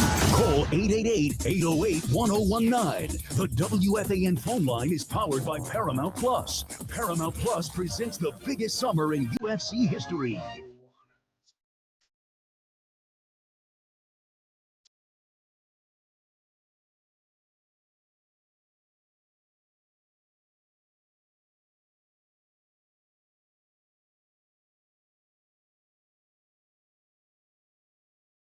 (888-808-1019). That's the number to call. We need a little voodoo action to maybe, wake up the bats of the New York Yankees. They won. They won again. A win is a win. But the offense has been non-existent for a while, and eventually there's going to be bad outings. Eventually, Garrett Cole, has been pitching great and still doesn't get the backing of the Yankees offense, and you lose games that way. It's been frustrating. They beat the Phillies in a great pitched game by Cam Schlittler. Again, going 7 1/3, 12 strikeouts, no walks. I mean, perfect performance. It would have been nicer, though, if you don't have to sweat that out. And it's not like it was Jesus Luzardo. He's a great pitcher too. What a battle. I understand it was a well-pitched game by both guys. But this is like every day now. The Yankees are just not performing offensively, and that is a problem. 888-808-1019. And that's the other thing too. They're craving Mason Miller, from what I understand. I listen, Mason Miller is the best closer in baseball. He's the closest thing to Mariano Rivera at this level right now. And he would be an amazing fit. Amazing piece for the Yankees. But he can't hit the ball. He'd be awesome. But he can't hit the ball. And neither can the Yankees. And that's the problem. 888-808-1019. Let's get these phone calls. Sean is in Old Bridge. Sean, what's going on, buddy? What's going on? And how are we doing tonight? Good. How you doing? I'm doing pretty good. So I was pretty happy with the Yankees win, even though it was more like a pitcher's duel in itself. So that's, without a doubt, we still got the win, which is even better. We had, of course, Goldschmidt pulling a home run, so that makes it even more cooler. But this series in Philly, it's going to be very interesting for sure throughout this weekend. Yeah. No, I mean, listen, the Phillies are a team that can potentially be in the World Series. Like, there's a ton of teams in the National League that you sit there and go, okay, who can realistically beat the Dodgers? Can the Reds beat the Dodgers? Can the Brewers beat the Dodgers? Can the Braves beat the Dodgers? The Phillies are one of those teams that they offensively are gifted. I know Turner's had a not as great of a season. You could sit there and talk about JT Realmuto, who's kind of, he's falling back a little bit, but they have great pitching. They, between Zach Wheeler, Luzardo for sure, two of the better pitchers in the league. Their bullpen has been shaky at best, to be fair. They're going to have to look for bullpen arms. I know they got Duran in the save closer role, but still they could use more arms, that's for sure. But it is a really good matchup between these two teams. Yeah, it was. It was without a doubt. And I think it's going to continue on throughout the weekend. And you mentioned about Mason Miller. So what if, like, let's say, for example, he's not, like, going to be traded. What would you say would be the next particular, like, keen eye reliever that the Yankees will probably, like, try to partake to getting? Well, I mean, there's some easy ones. I mean, they could just call the Mets and get Luke Weaver. I mean, get Luke Weaver back. I mean, seriously, for a bag of balls. I mean, it depends on what you're looking. If you want specialists, I mean, again, the Mets have a ton. The other guy that it depends on if the Reds are contemplating, trading. And I don't think they are. Let me see what their standings are right now. They won again today. But Emilio Pagan has been pretty solid. Mm-hmm. I don't remember how far out they are right now in the playoffs. They are sitting there at 48 and 54. So they're probably on the outs. That's a guy, he came back, he was injured the first part of the year. He just came back a few weeks ago, and he's been dominant. Mm-hmm. That's a guy you probably, I don't know what his contract's like, but Emilio Pagan is someone you definitely could look at because I don't think the Reds are going to want to keep him. Let's see. What Emilio Pagan is not young by any means. Let's see Emilio Pagan, how old he is. But that's somebody for sure that I would contemplate looking at. He's 35 years old. So again, someone who last year was one of the better closers in the league. He got hurt early this year. I don't know what his contract's like, but I could see them potentially moving him. That being said, before I look at the contract, but that being said, he's an arm for sure that could be up there for grabs. This guy, Antonio Senzatella, has actually had a really good season in the bullpen in Colorado.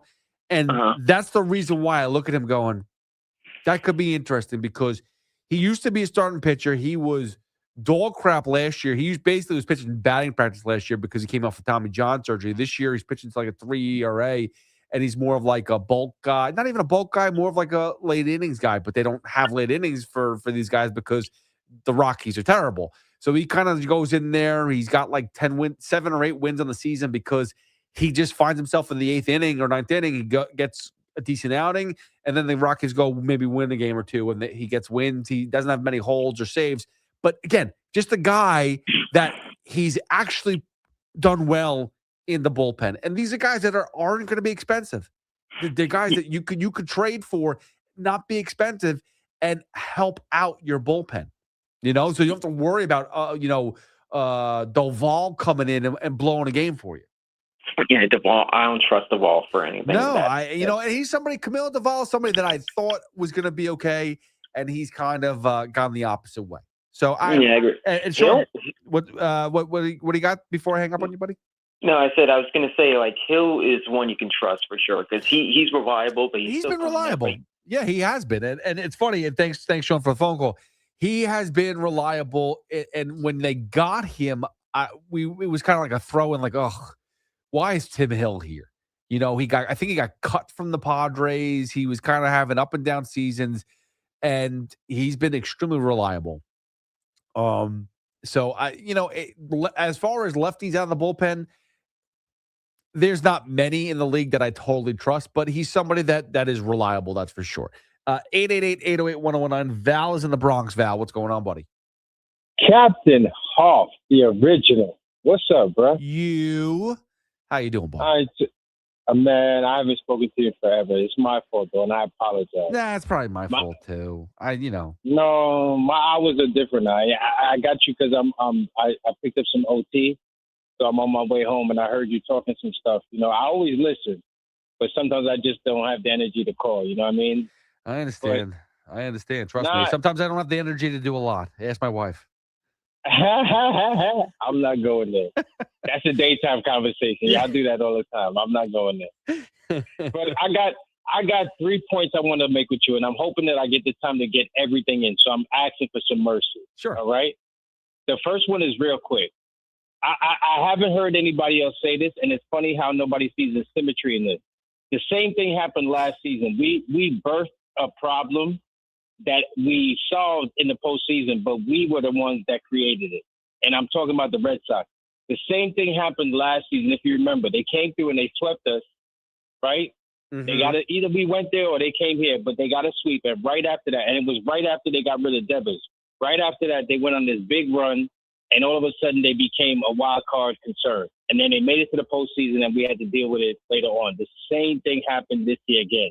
They came through and they swept us, and they went on this run, and now they're a problem again. We keep, like that old Pedro line with, they're my daddies. We really are, because we keep giving birth to issues that we don't really need. Second point about my Yankees, all right? And I'm going to try to make this one quick, too, because I really want to talk about the last one. But what you were saying just now with the offense, I said it to my man Loogie, and I sounded like Captain Obvious, but we need all three. You know what I mean? Especially with our big names not in the lineup right now. We need all three aspects. We got, and you can assume now, Yankee fans are finally getting a chance to see what it means to have the starting rotation with all bullets. And we haven't even seen all of it yet, because Rodon is still yet to come back and join the pack. Yep. But if you take that as a given and you say, okay, that's fine. Even the Boone thing, like, so far, he's been not the one that me personally, I haven't had any issues with anything that he's done over the last, let's say, 3-4 weeks or so. And it's been enough, I could say, from what I've heard from other callers, because I'm not hearing anybody like really bringing his name or anything. So, we doing the in spite of games, and that we're winning as far as he's concerned. And the ones that where he's putting his hands on it, it's not problematic to the point where it's an issue. The real other third one, you got to have pitching and defense. You got to have competent manager, and you got to have offense. That third one is the one that's the issue. And I'm going to say it like this. A lot of the stuff that, because, pitching could be what it is. And everybody, rails on that. Oh, we got a good starting rotation. You can't win 0-0. You know what I mean? And that 1-0 tonight felt uncomfortable for everybody. I don't care what you say. You know what I mean? So you're walking a tightrope the entire game. I don't care that Cam Schlittler's on the mound. You're still walking a tightrope, dude. Pressure innings mean something. You know what I'm saying? And every pitcher that we throw out there is always throwing under pressure innings. That is sooner or later that's too volatile. Yep. That offensive thing, like the idea of going after, like, and that's why, like, as much as I would like the idea of a Mason Miller, that's why those big names like him or like a Scooble, I'm hoping that if they get Miller, it's because they're throwing in some other big name and they're using him as a way to get us to give up something. But I don't like the idea of using all our chips to go after a big name when we have problems that we would have had whether Judge and Stan were there or not as far as offensively. All the stuff that people are crying that we need as far as additions are things they would have still been crying that we need additions for, whether Judge was there or Stanton was there or not. That third base issue, that catcher issue, all them stuff would have still been issues. I feel like they need to be using chips to go after pieces that we can get to help us offensively, because we got to do something to supplement it. Even the idea of Judge, I think at this point, they've already conceded the fact that whatever's going on with them is something that's going to last for the rest of the year. And they're really just trying to figure out two things, and whether it's a long-term complication if they play him, and how much of a pain threshold, like all that stuff, like what goes on in the NFL when they kind of fabricate something for like a cast so the guy can play with a broken arm. Right. That's the kind of things that they're trying to figure out right now, like what kind of, apparatus they could add to, if it is that he has to play through pain, what kind of apparatus or something they could do to wrap it to make it as manageable as possible.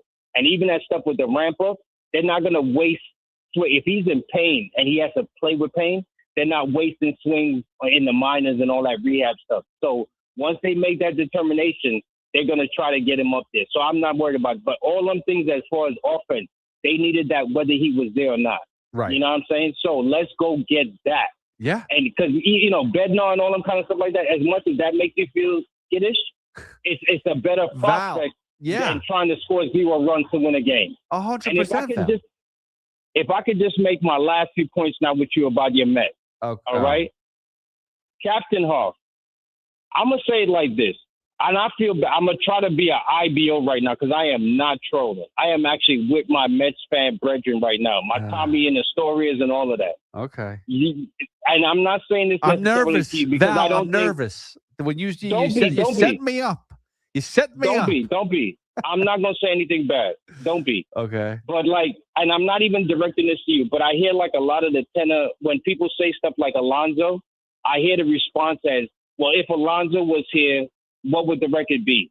And I find that to be disingenuous because I think most Mets fans, and for what Stearns and Cohen promised as far as that combination, the potential of the money and the intellect, it was supposed to mean that a season like this, I think a lot, and if I'm wrong, somebody could call and tell me after.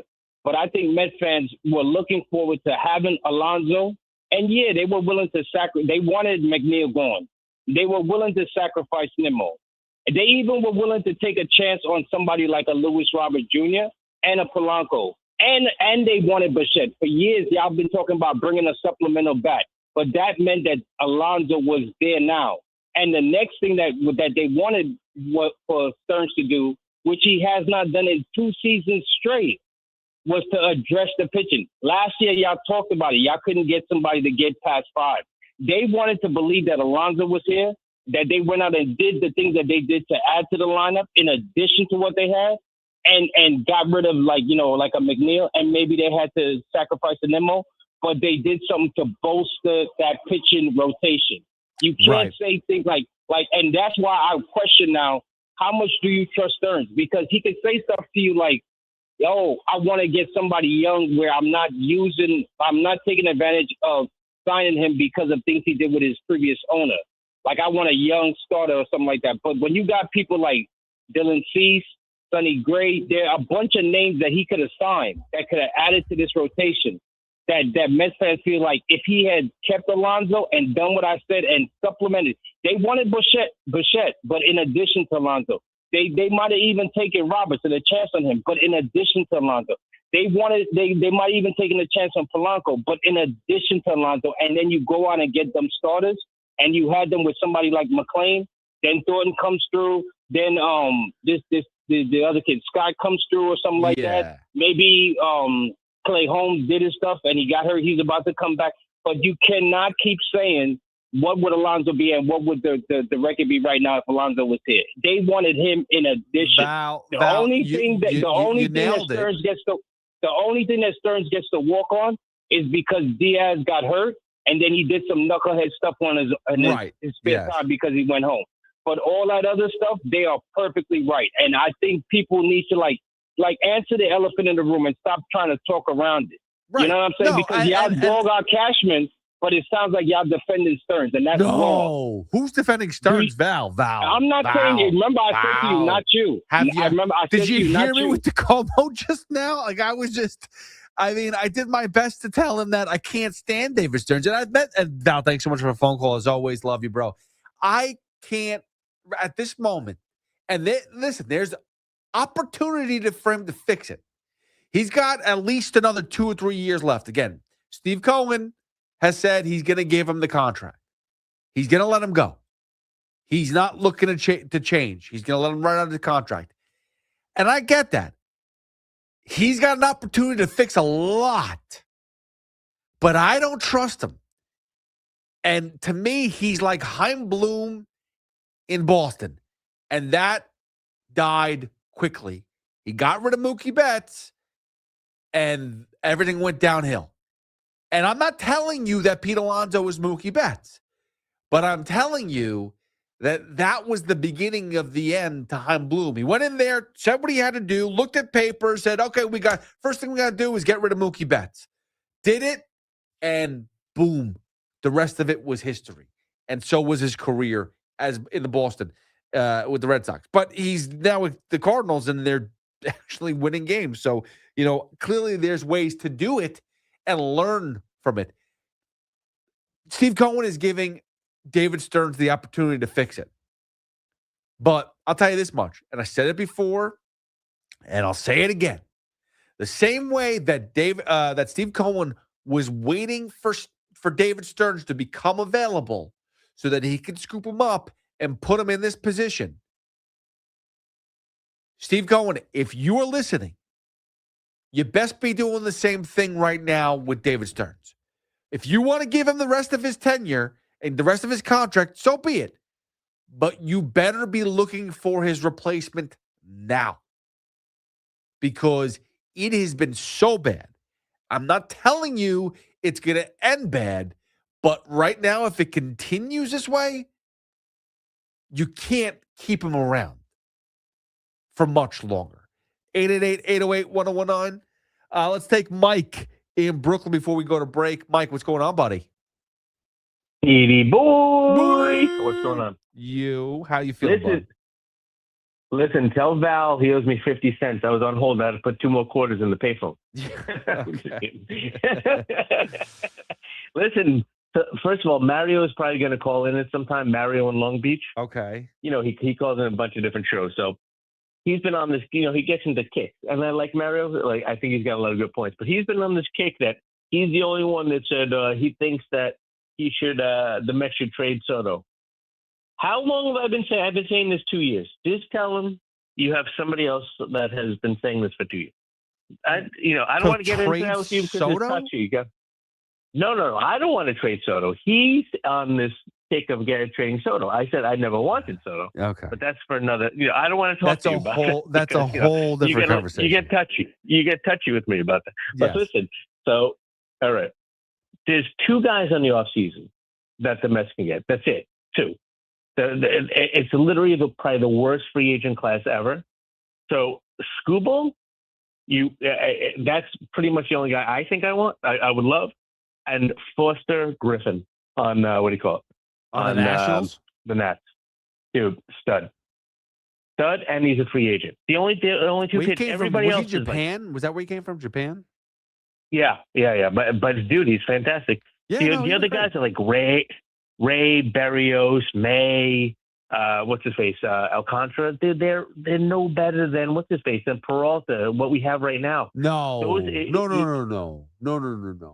Listen, Freddie Peralta is Sandy Alcantara is way better than Freddie Peralta. Has always been better. He's had injury issues, arm issues. Freddie Peralta hasn't been the same. He hasn't been the same. He's been the same since he came back. No, you go look through his numbers. He's gone deeper into games than Freddie Peralta has. That's for sure. Maybe he hasn't been as dominant, but he definitely goes deeper into games. That's something that you can't say about any of the Mets pitchers. I mean, Sean Manaea, if he gets to the 6th, 7th inning, we sit there and pop champagne. It's crazy. That's true. And by the way, why do we never listen? Again, I agree with you. I know it's funny because Al and I go back and forth. I call him Giddy Al because Al gets on these kicks of he loves Vientos after a year.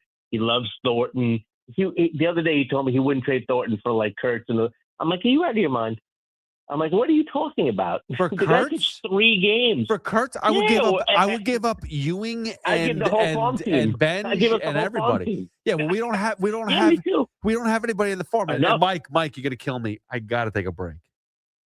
No worry, bro. Listen, I'll talk to you next week. Love you, brother, and have a good. By the way, how was the birthday? It was the birthday. That's all I could say.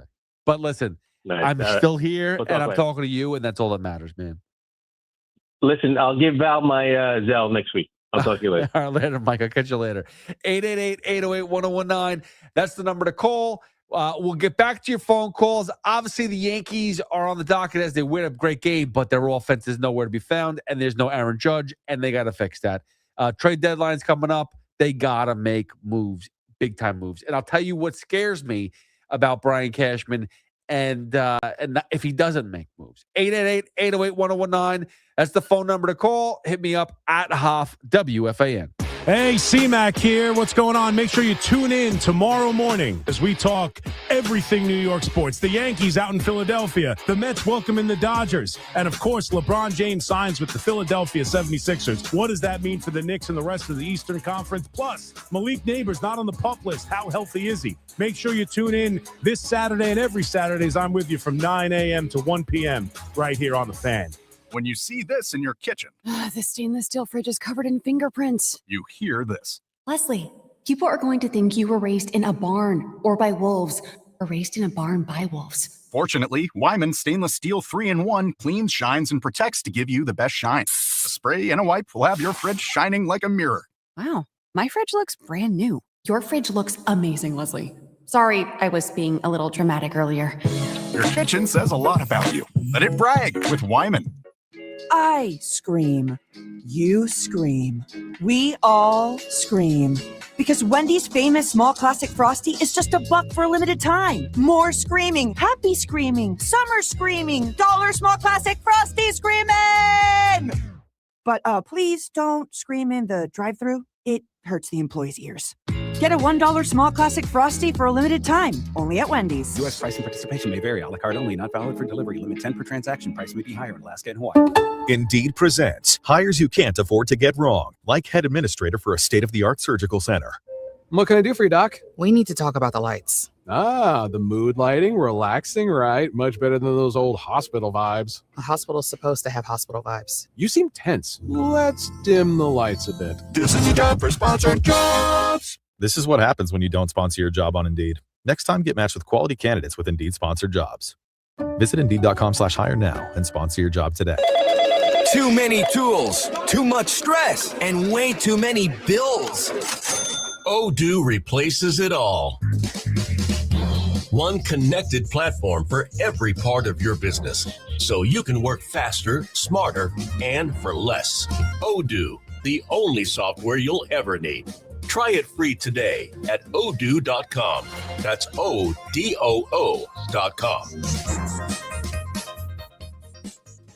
Finding great candidates to hire can be like, well, trying to find a needle in a haystack, but not with ZipRecruiter. Its powerful technology actively finds and invites qualified candidates to apply to your job. So while other companies might deliver a lot of hay, ZipRecruiter finds you the needle in the haystack. See why 4 out of 5 employers who post a job on ZipRecruiter get a quality candidate within the first day. Try ZipRecruiter for free at ZipRecruiter.com/team. That's ZipRecruiter.com/team. ZipRecruiter. D'Agostino, Law, Bite Back.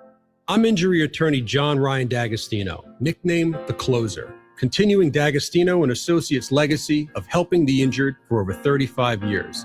My father, John D'Agostino, built this injury firm to help accident victims. This is John D'Agostino, and this is a family firm. For us, it's about doing what's right and making sure somebody pays for your pain.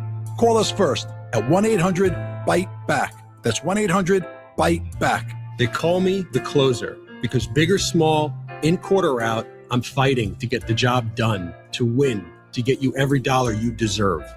D'Agostino and Associates has offices throughout New York and New Jersey and will come to you. I've been there and I'll be there for you. Call us first at 1-800-BITE-BACK. 1-800-BITE-BACK. That's 1-800-248-3222. Looking for the best value on new tires? Get to Town Fair Tire. We honor every valid manufacturer's and competitor rebates and give you the guaranteed lowest price. Nobody beats Town Fair Tire. Nobody. Town Fair Tire.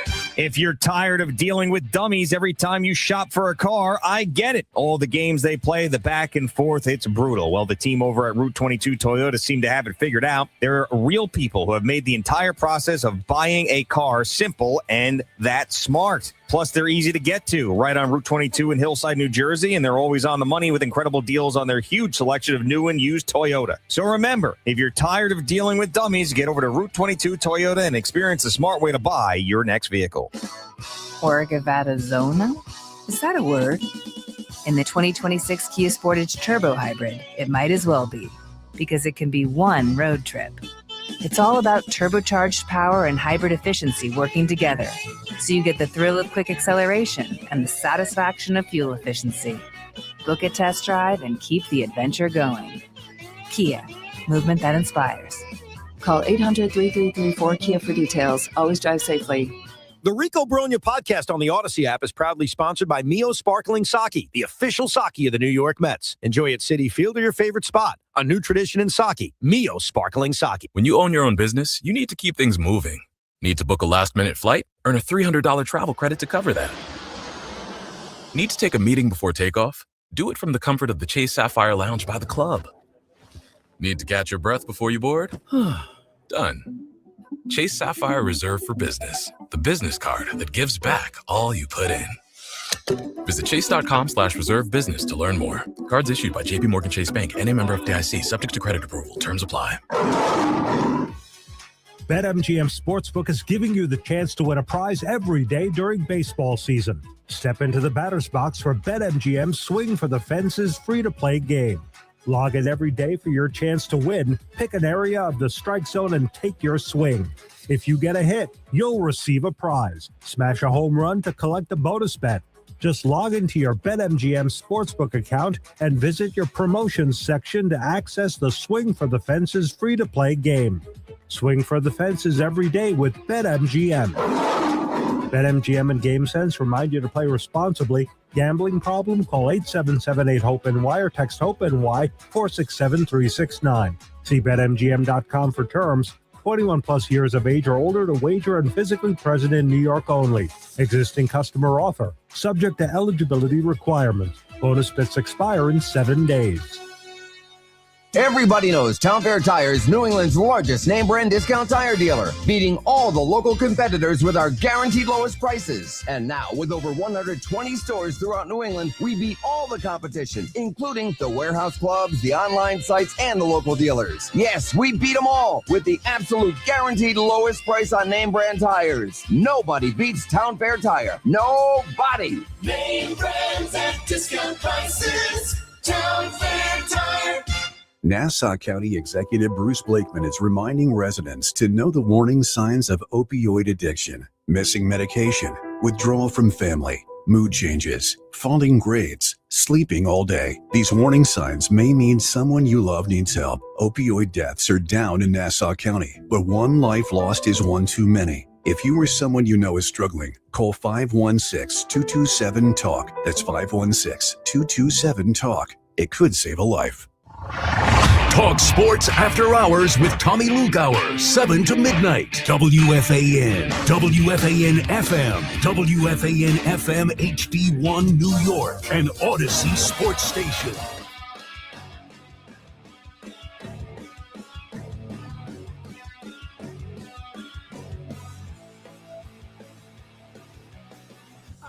Eight 808-1019 is Pete Hawk with you on the Fan.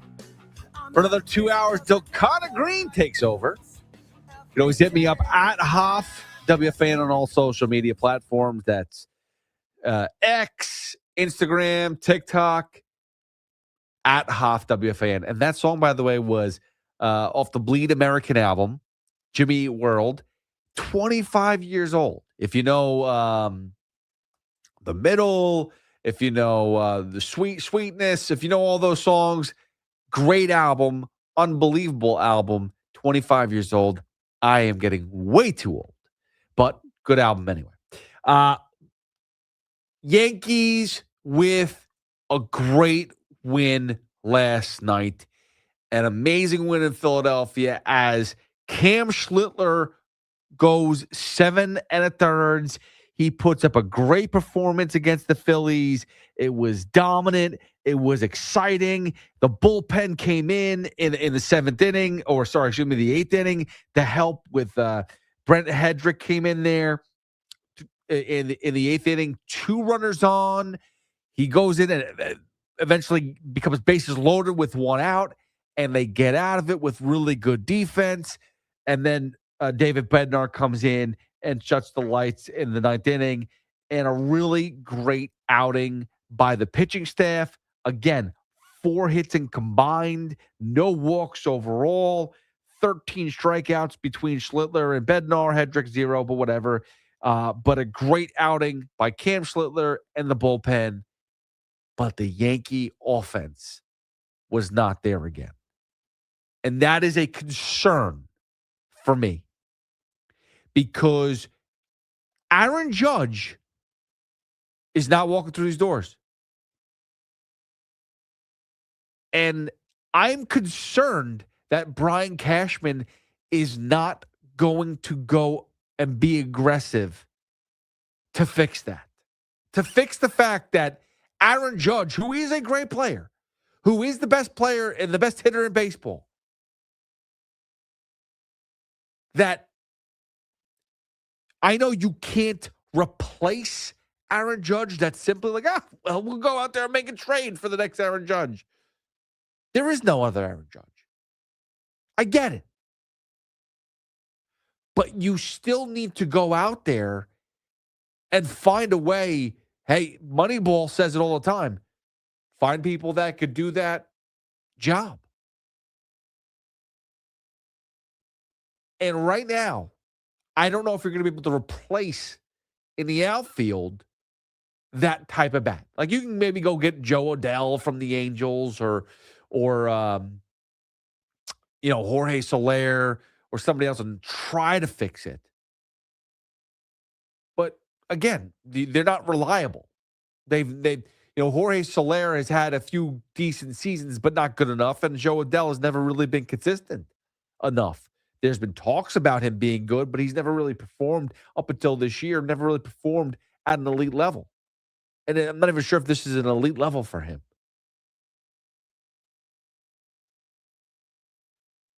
They need to bring in real assets, players offensively who are not just good temporary pieces, elite pieces. And now with the Red Sox being a good team again, a team that is making a run, not just for the wild card, but they're actually making a run at the division. They are 6.5 out of the division. It's the Rays. The Yankees are 2 games behind. And then it's the Red Sox at 6.5. They're making a real run at the division. So let's not act like it's just, no big deal. The Yankees are chasing the Rays,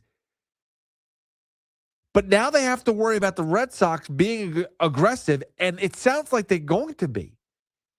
They have been on the record, or rumors are coming out that they're looking at guys like Zach Neto, who plays shortstop for the Angels, someone that I said a couple weeks ago, makes a ton of sense.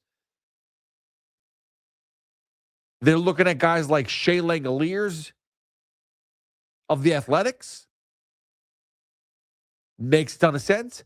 Oh, but those are the same positions the Yankees need as well. Shortstop and catcher. Right? So you're talking about a Red Sox team who sees that the team is starting to find itself, starting to flow. They've caught themselves in a gear which no one expected. But to win 15 straight and to now continuously, win and get on fire again, you're making a serious run. Why not go for it? And that's the problem. You're going to have a team like the Red Sox who are going to be uber aggressive. And if the Yankees are not uber aggressive and they don't get Aaron Judge back, there's a real possibility that even with this great pitching staff, that even with Garrett Cole, even with Max Fried, even with Cam Schlittler, and even if they make a trade for Mason Miller, even with all those pitchers, that it could be a very short stint in the playoffs. Why? Because they have no one to hit the baseball. And that is a real concern. We've been talking about it all season long. The only guy you really can rely upon is Ben Rice. I know Goldschmidt got the run yesterday. Solo shot off Jesus Luzardo, which is great, but are you going to rely on Paul Goldschmidt all playoffs? Giancarlo Stanton, I don't know if he's going to come back either. Are you going to rely on the offense you have now and you're just going to try to get like a little fill-in piece? And, I remember the days of the Mets going and getting Daniel Vogelback and Darren Ruff, and they'll be the DH. Is that what the Yankees are going to do? The Yankees are a great franchise that deserves to be on top and deserves to be a World Series champion again. The fans deserve that. And here's an opportunity where they're right now one of the best teams in baseball, even though they're 2 games out of first place, still probably the best team in the American League. And you're going to allow other teams to catch up and maybe get better and knock you off? That's a problem. And I am one that defends Brian Cashman. I think he's a great GM. I'm telling you right now, I would take him any day over David Stearns, especially with all the beautiful money that Steve Cohen has. I would definitely trust Brian Cashman with David Stearns, with Steve Cohen's money. But I'll tell you this much. If Brian Cashman does not be aggressive, does not go out, and if the Red Sox get guys like Zach Neto and Shea Langoliers, and the Yankees just call up George Lombard and maybe get Joe Adell in right field or, to play outfield or something like that, along with Mason Miller, and don't get me wrong, Mason Miller is a great pitcher. But trust me, the offense is necessary. If you allow the Red Sox to go out there and steal those players from you, because you can do the same thing. You can go out there and overpay for those guys, and Langoliers has some control, and Zach Neto has some control. And guess what? Zach Neto. Let me just explain something about Zach Neto. If you don't know about Zach Neto, everyone's talking about George Lombard Jr. Okay, George Lombard Jr., sure. We've heard the amazing things about George Lombard Jr. He's not called up yet. Okay, so if he's that great, it hasn't been called up, what are we doing here? Anthony Volpe is not the answer. Anthony Volpe, everyone wants to be the answer. But do you know who's the same age as Anthony Volpe and produces the way that we all want Anthony Volpe to produce? It's Zach Neto. It's legitimately the guy that we want Anthony Volpe to be. He's sitting there with the Angels. I mean, it's actually pretty stupid if you look at it. We want Anthony Volpe to be a good shortstop, a good defensive shortstop, and we want him to be a 20-20 guy, a 30-30 guy, whatever it is, right? And he's not. He's had one season of it, but besides that, he's not. Stolen bases aren't really there. The power's not there. His OPS is 666 literally every year. That's who he is. Zach Neto, he's 25 years old. First year he came up, it was very short. Only played 84 games, 9 home runs, 34 RBIs, whatever. The next year, 34 doubles, 23 home runs, 30 stolen bases, batted .249, an OPS of 761. A WAR of 5.1. I hate WAR, but just throwing it out there anyway. In 2025, a WAR of 5.3, 29 doubles, 26 home runs, 62 RBIs, batted .257, an OPS of 793. That's basically right around 800. Again, he was 24 years old last year, 25 years old right now. He actually leads the league in runs. He's got a lot of strikeouts, too many strikeouts. That's the downfall of this guy. But 19 home runs, 46 RBI. So he's going to be surpassing 20 again for home runs. He's already got 20-plus doubles. He's at 13 stolen bases, so he's going to be close to a 2020 season, 2020. His OPS is 771. Batting average a little bit lower than normal, 238. Maybe he catches hot the last 2 months. He's got 2 months to go. But that's exactly what you want Anthony Volpe to be. And he's not. And you're going to call up George Lombard Jr. and hope he turns into what Zach Neto is. Why not just trade for him? Why not just go and say, you know what? Angels, what do you need for Zach Neto? Hell, get Joe Adele too. Why not? But what does it take to get Zach Neto? I'll tell you right now, it may take George Lombard, but why not go get the guy that can help you right now? And guess what? You still have control over Zach Neto. He's not a free agent until 2030. So, what are we talking about? That is the perfect piece. I know Mason Miller's nice. I know he's going to be a great asset to that bullpen. But to bring in Zach Neto and make sure that the Red Sox don't get him is very valuable. It's the same thing with Shea Langoliers. Now, it's going to be a little bit tougher because catchers are a little different. And I believe his numbers are a little bit better, Shea's, and I don't remember his contract. I just know that it's going to take a little bit more to get Shea Langoliers from the A's, if I'm correct. Let's see. He's a free agent in 2029. But again, 2 more years of control. But are you telling me right now that a guy that hits 20-plus home runs every year gives you a good batting average? He's not just like, it's all or nothing. Like, he's batting .263 this year, Shea Langoliers. I know we don't care about batting average, but he gets on base too. His OPS is .830.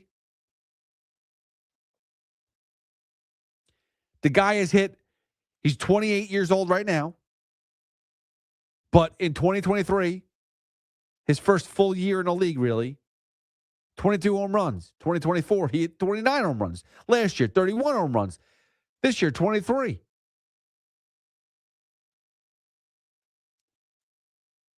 His OPS, 681 was a little low in 23, but 739, 861, 830. Everyone loves OPS. That's pretty good.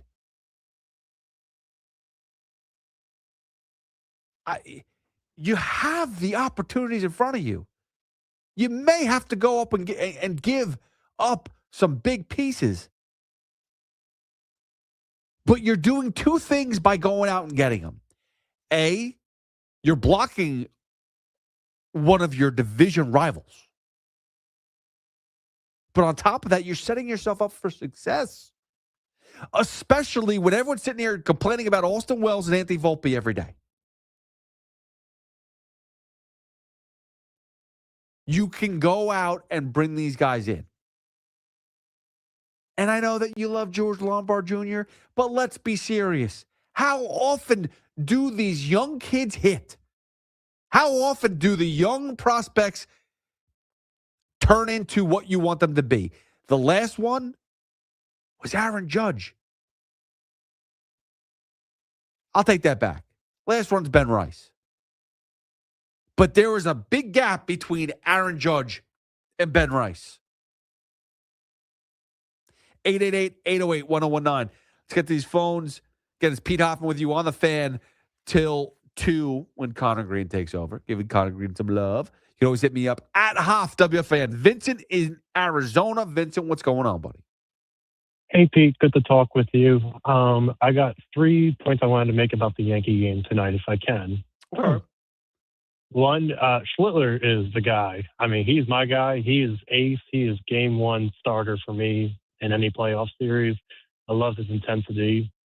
2, Bellinger, while he hasn't been hitting lately, he plays a mean outfield. I mean, he's made a couple of nice plays, and he's competent out there, with his arm and his gloves, his versatility. And 3, for the love of Christ, can Trent Grisham just stop swinging at the first pitch of every at-bat? He did that like 3 times in a row today. And it's just frustrating. It's weird because everyone always says that, the best batting average comes from guys who swing at the first pitch, which is crazy. But, I mean, I get it. You need to – listen, there's time and places for it. I can't stand when they do it. But, like Lindor, does better when he swings at the first pitch. I mean, but again, it's a known fact that because you usually get a fastball down or should get a fastball down the middle of the plate. You know what I mean? Yeah, just work the count. I mean, the guy, I don't remember the Phillies pitcher that was pitching. I mean, he was throwing heat. Jesus Luzardo today. Yeah, Luzardo was good. Yeah, I mean, make him work the count or something. And Grisham did the same thing against the Blue Jays last year in the playoffs, and it's just frustrating. But overall, great win. And I mean, we just got to tread water right now without Judge. So. Yeah, but Vincent, and thank you so much for the phone call. My problem is that, Vincent, is that, hey, let's tread water until Aaron Judge comes back. There are no updates on Aaron Judge, right? Like, there is more of an update on Giancarlo Stanton with Aaron Boone saying, I think that Stanton's closer than we all think. That's more of an update than what we've gotten from Aaron Judge. Nobody knows on Aaron Judge. And that is the concerning part. I am highly concerned about what is happening with Aaron Judge and the fact that the Yankees are not more aggressive. And I've heard this before. If they're not aggressive, it's because they think that Aaron Judge is going to come back. And then I've heard the other thing too. Well, they're not aggressive because they don't think Aaron Judge is coming back.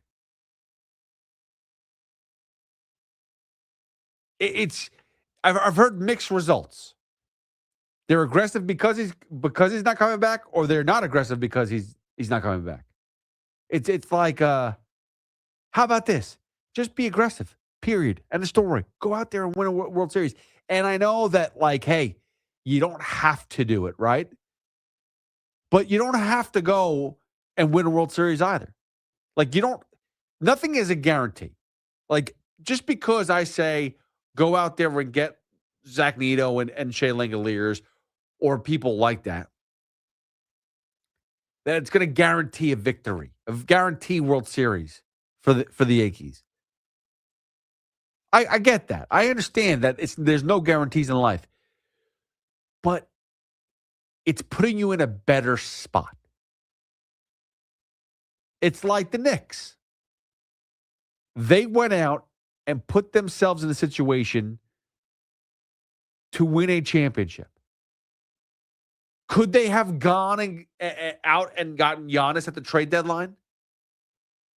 Would that have changed their percentages of, well, with Giannis, now they're more likely to win? No, it probably would have taken their percentage down. Why? Because they would have had to have given up a Karl Anthony Towns and maybe a Mikal Bridges. And think about their roles in the playoffs. Baseball's a different sport. You're not replacing or getting rid of Karl Anthony Towns and Mikal Bridges to bring in a Giannis type. You're giving up, not even saying you have to give up Anthony Volpe, but maybe you're trading an Anthony Volpe or a George Lombard who's not even playing right now for the team. I know they may call him up, whatever. That's the point. You're just adding to the team. You're not giving up. You're giving up the future for right now. And guess what? Right now is really all that matters, because next year when it comes down to a lockout, and we're sitting here going, oh, this stinks. The season gets messed up, and then maybe it's a half a season, and the Yankees don't turn out as hot because somebody else gets hurt. Maybe Judge gets hurt again, and then now you're talking about 2 seasons that you're missing out on. Go out and win now. It should be 1 season at a time. That is what, and I know we're talking about the Mets first. I'm moving to the Mets for 1 second, but DeComo said that about David Stearns and Juan Soto. I asked the question or made the comment of, my concern is that Juan Soto's deal is going to, he's going to opt out of his deal in 3 years. And David Stearns is going to say, okay, fine, go. We're not going to accept your opt out in a way that we're not going to, pull the trump card and say, no, we're going to keep you for the next 10. We're just going to add more money to it. No, you know what? Go free agency. Anthony DeComo said, David Stearns isn't thinking about 3 years from now. And that's how it should be. Don't think about 3 years from now. Think about right now. That should be the goal. 888-808-1019. We'll take a quick break. Actually, you know what? I'll take Roscoe real quick, and then we'll take a break. Roscoe is in Brooklyn. Roscoe, what's up, buddy? Thank you, Hal. How you doing? I'm good. What's up, man?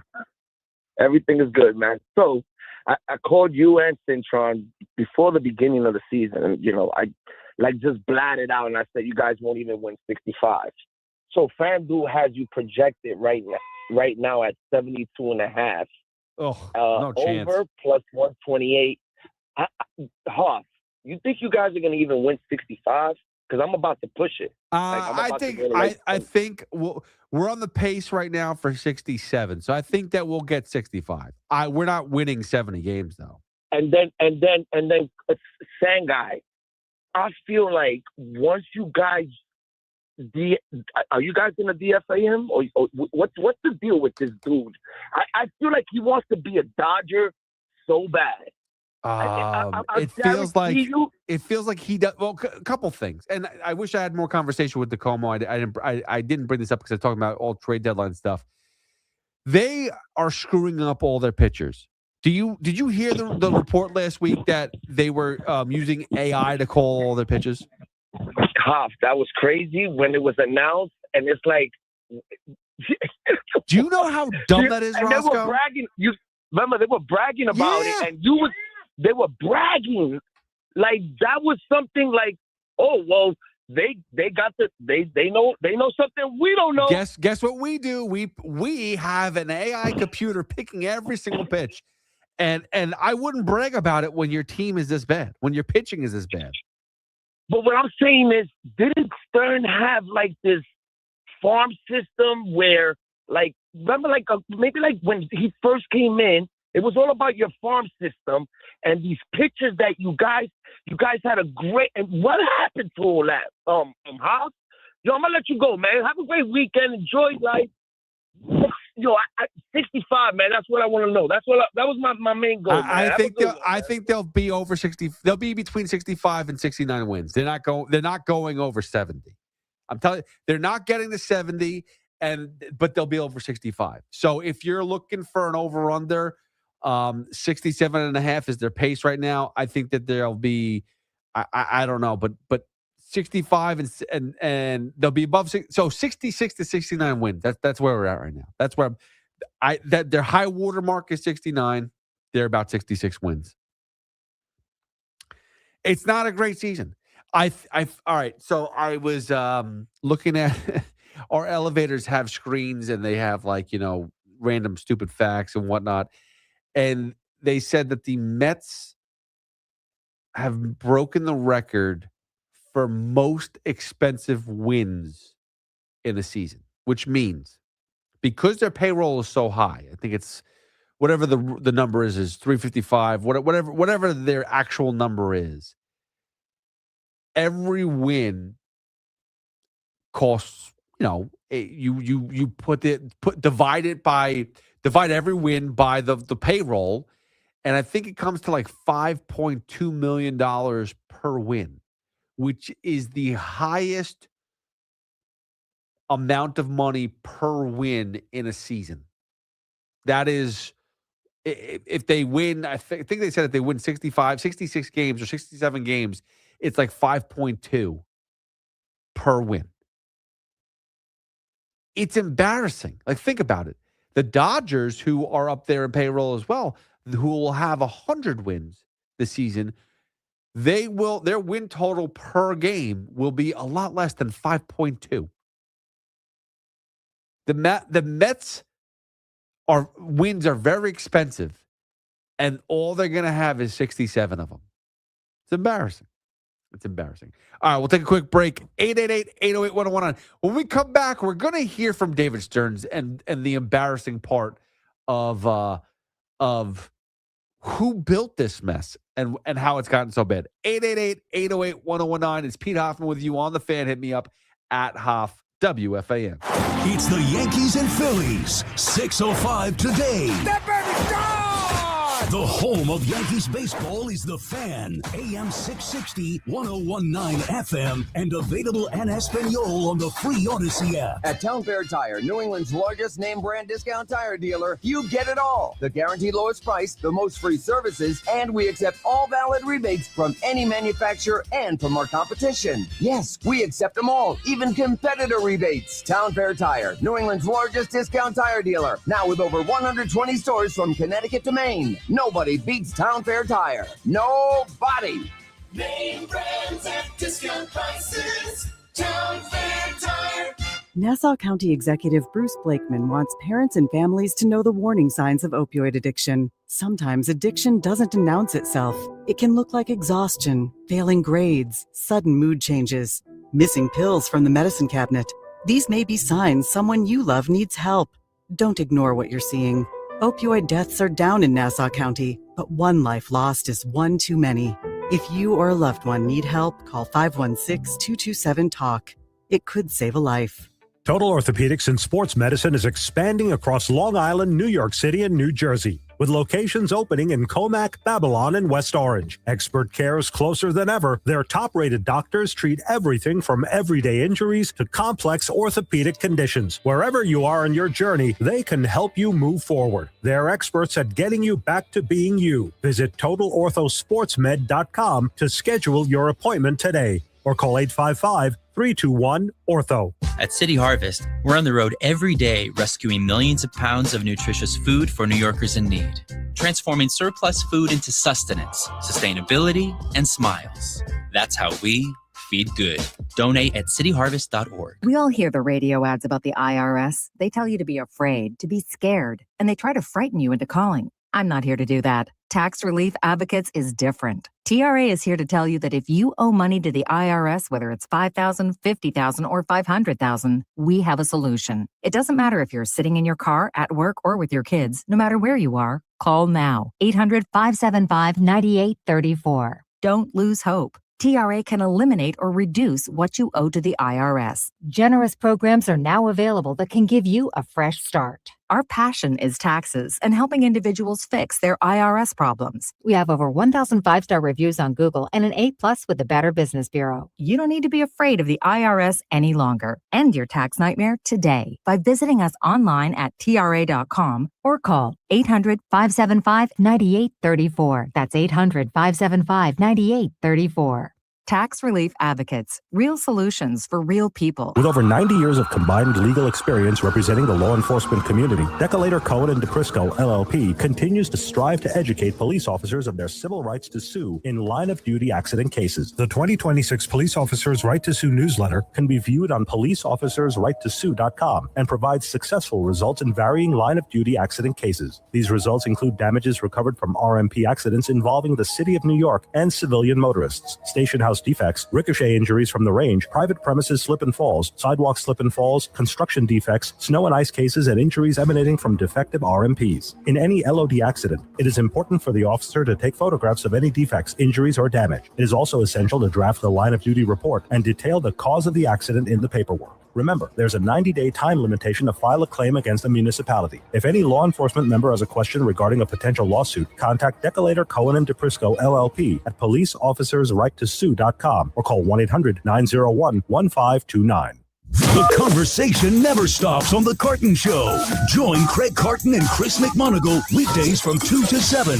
Call 888-808-1019. The WFAN phone line is powered by Paramount Plus. Paramount Plus presents the biggest summer in UFC history. Tired of listening to him and not reacting. So we're going to do a little reaction session right here. We're going to listen to a Q&A. We have all the questions from his press conference from yesterday, and I'm going to react. Some long-winded, some not long-winded. But we'll give it a shot, see how long we go.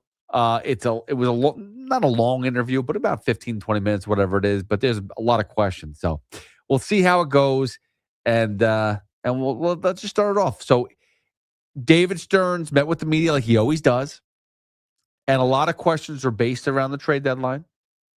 So let's just start it off with the first question here from David Stearns yesterday. David, as we move closer to the trade deadline, what is the scope of roster overhaul, I guess, you're willing to engage in right now? Is it strictly guys that are going to be expiring contracts this season, or are you really open to a lot of different possibilities? I think we have to be open-minded. We've been very clear, Steve's been very clear that we expect to compete in 2027. We have to keep that in mind. We also have to make moves that we believe are right for the organization. And so we're sitting here 9-10 days out for the deadline, and we're not going to close any paths down right now. So basically, he has no idea what he's doing. That's what it sounds like to me. Sure. Is that after last offseason or last season, making all those trades at the deadline and failing, getting rid of all those prospects, and having an offseason as bad as it is, yeah, you kind of have to be open to everything, but he has no idea where this is going to go. So not a great first start, but I'm glad he's open to everything. It's much needed. All right, here we go. The question number 2. We just spoke to Clay, and he essentially indicated that there really haven't been any substantive extension talks. And I know he had acknowledged a willingness to work on an extension. Why, from your point of view, have those talks not been worthwhile right now? Yeah, I'm not going to get into commenting on any specifics of talks that may have or may not have occurred. Which is a nothing answer. But I'll tell you this much. I'm happy that the Mets have realized it would be stupid to give him an extension rather than just trade him and then sign him in the offseason. We'll go to question number 3 from David Stearns. Do you expect to, get things done soon, or is it more a scenario where you want strategically to take what you can right up until the deadline? I don't know. I think every deadline moves a little bit at its own pace. A week and a half is an eternity at deadline season. We see it every year. There are active discussions going on throughout the industry. That is certainly the case. Really, once you get through the draft, talks pick up, and when deals ultimately get across the finish line, it's tough to tell. There's always the acceleration of deals at the deadline. We see that every year. Most of the deals get done in the last 24, 48 hours. It'll be the same thing this year. When exactly we make our first deal, really tough for me to predict right now. Well, the problem with that is that, I would, and he's not going to say it because you don't want to tell the industry, but he needs to be aggressive because you can't allow other trades to happen and other teams to make moves, and then your value of your players have gone down because there's no need. There's less teams involved. So you got to move quick. If I'm David Stearns, because I want everyone gone. Like Freddie Peralta has to move. If there's a move between you and the Brewers that's going to happen, just get it done now. Like let's not play these games. Like we all knew that Freddie Peralta was going to be a Met this offseason. We all knew that Luis Robert Jr. was going to be a Met this offseason. What was taking so long? Like just get the deal done and let's move forward. And listen, not saying that I was happy with those moves, but you need to be aggressive because there's a lot of pieces you have to unload, and you got to build your farm system back up because what else are we doing here? All right, let's go to question number 4. Also, obviously you didn't want to be in this situation, right, where you're selling off pieces. As a GM, is there almost like a grieving process that the roster that you constructed is going to be disassembled in a certain way? And, to what extent did you go through that? That was not a question I was expecting today. I don't know exactly what the stages of grief are, but whatever they are, probably have to wait because we're really busy to get through this period. This season didn't go as we anticipated. It's extremely disappointed. I am extremely disappointed. that we are in this situation. But I am also very aware we are in this situation. It's my job to do what's in the best interest of the organization right now. I think that was a soft way of Anthony DiComo, who joined us at 11 o'clock from MLB.com. I think it's a soft way from Anthony DiComo being like, you have to probably trade a lot of the assets that you brought in this offseason. That hurts because that means you failed. Have you thought about failing? Have you thought that you screwed up? Have you realized that? But it was a soft way of saying it. Going through the process, going through, stages of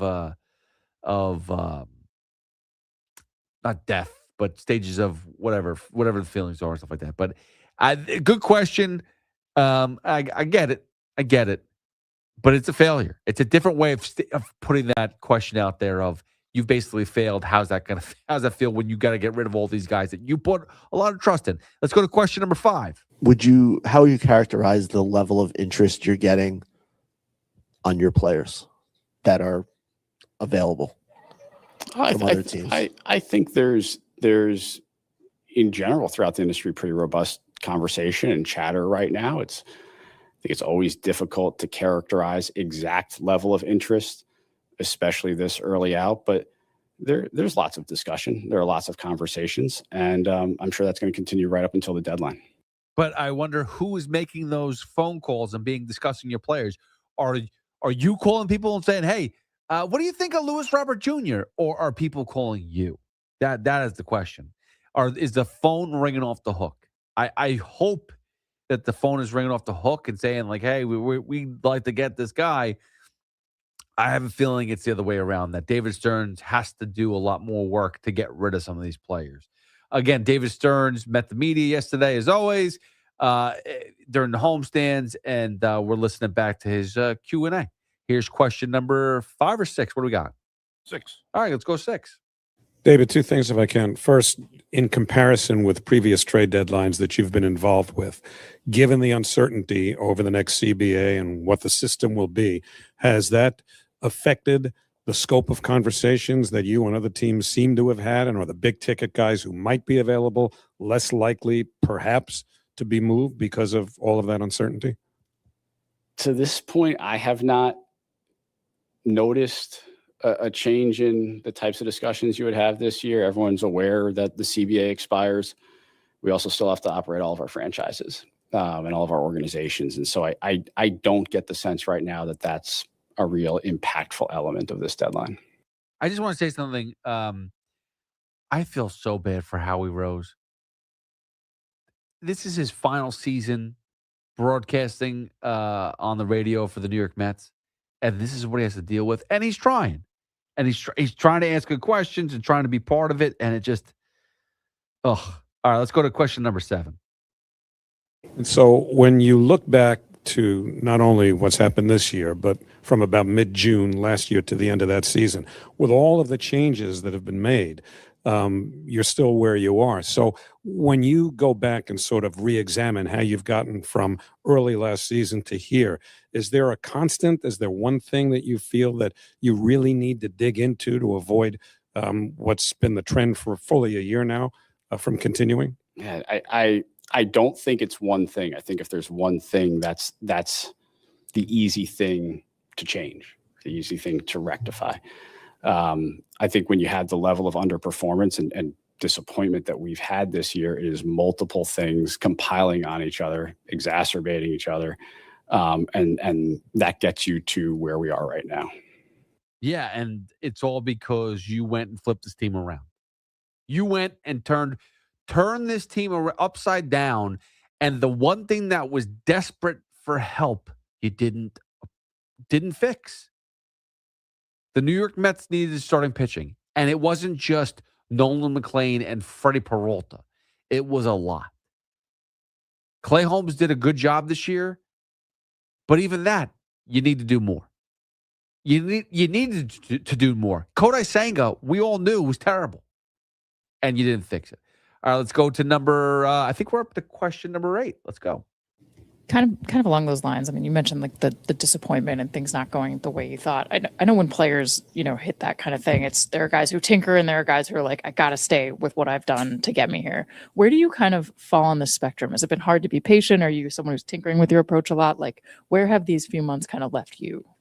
Yeah, I think it leaves you in a place of evaluation. It leaves you in a place of determining where we can do better. That's been an ongoing process, will continue to be an ongoing process. And I do think we will get better through this. There are also some elements that I believe we're doing well under the surface. But as I've said many times before, at the end of the day, we're judged by Major League wins. And our Major League wins, Major League record, have not been good enough now for a full year. And I am very much aware of that. Well, I'm happy he's realized that the wins total is not working out, and it's because of the decisions that he has made. So I'm glad he admits that. But I got to be honest with you, like a good valid question. Like when do you stop sticking through the plan? Like eventually you got to change it up. I got to be honest. This plan, I don't even know if it was dead on arrival because we never really saw the plan out, and it's not.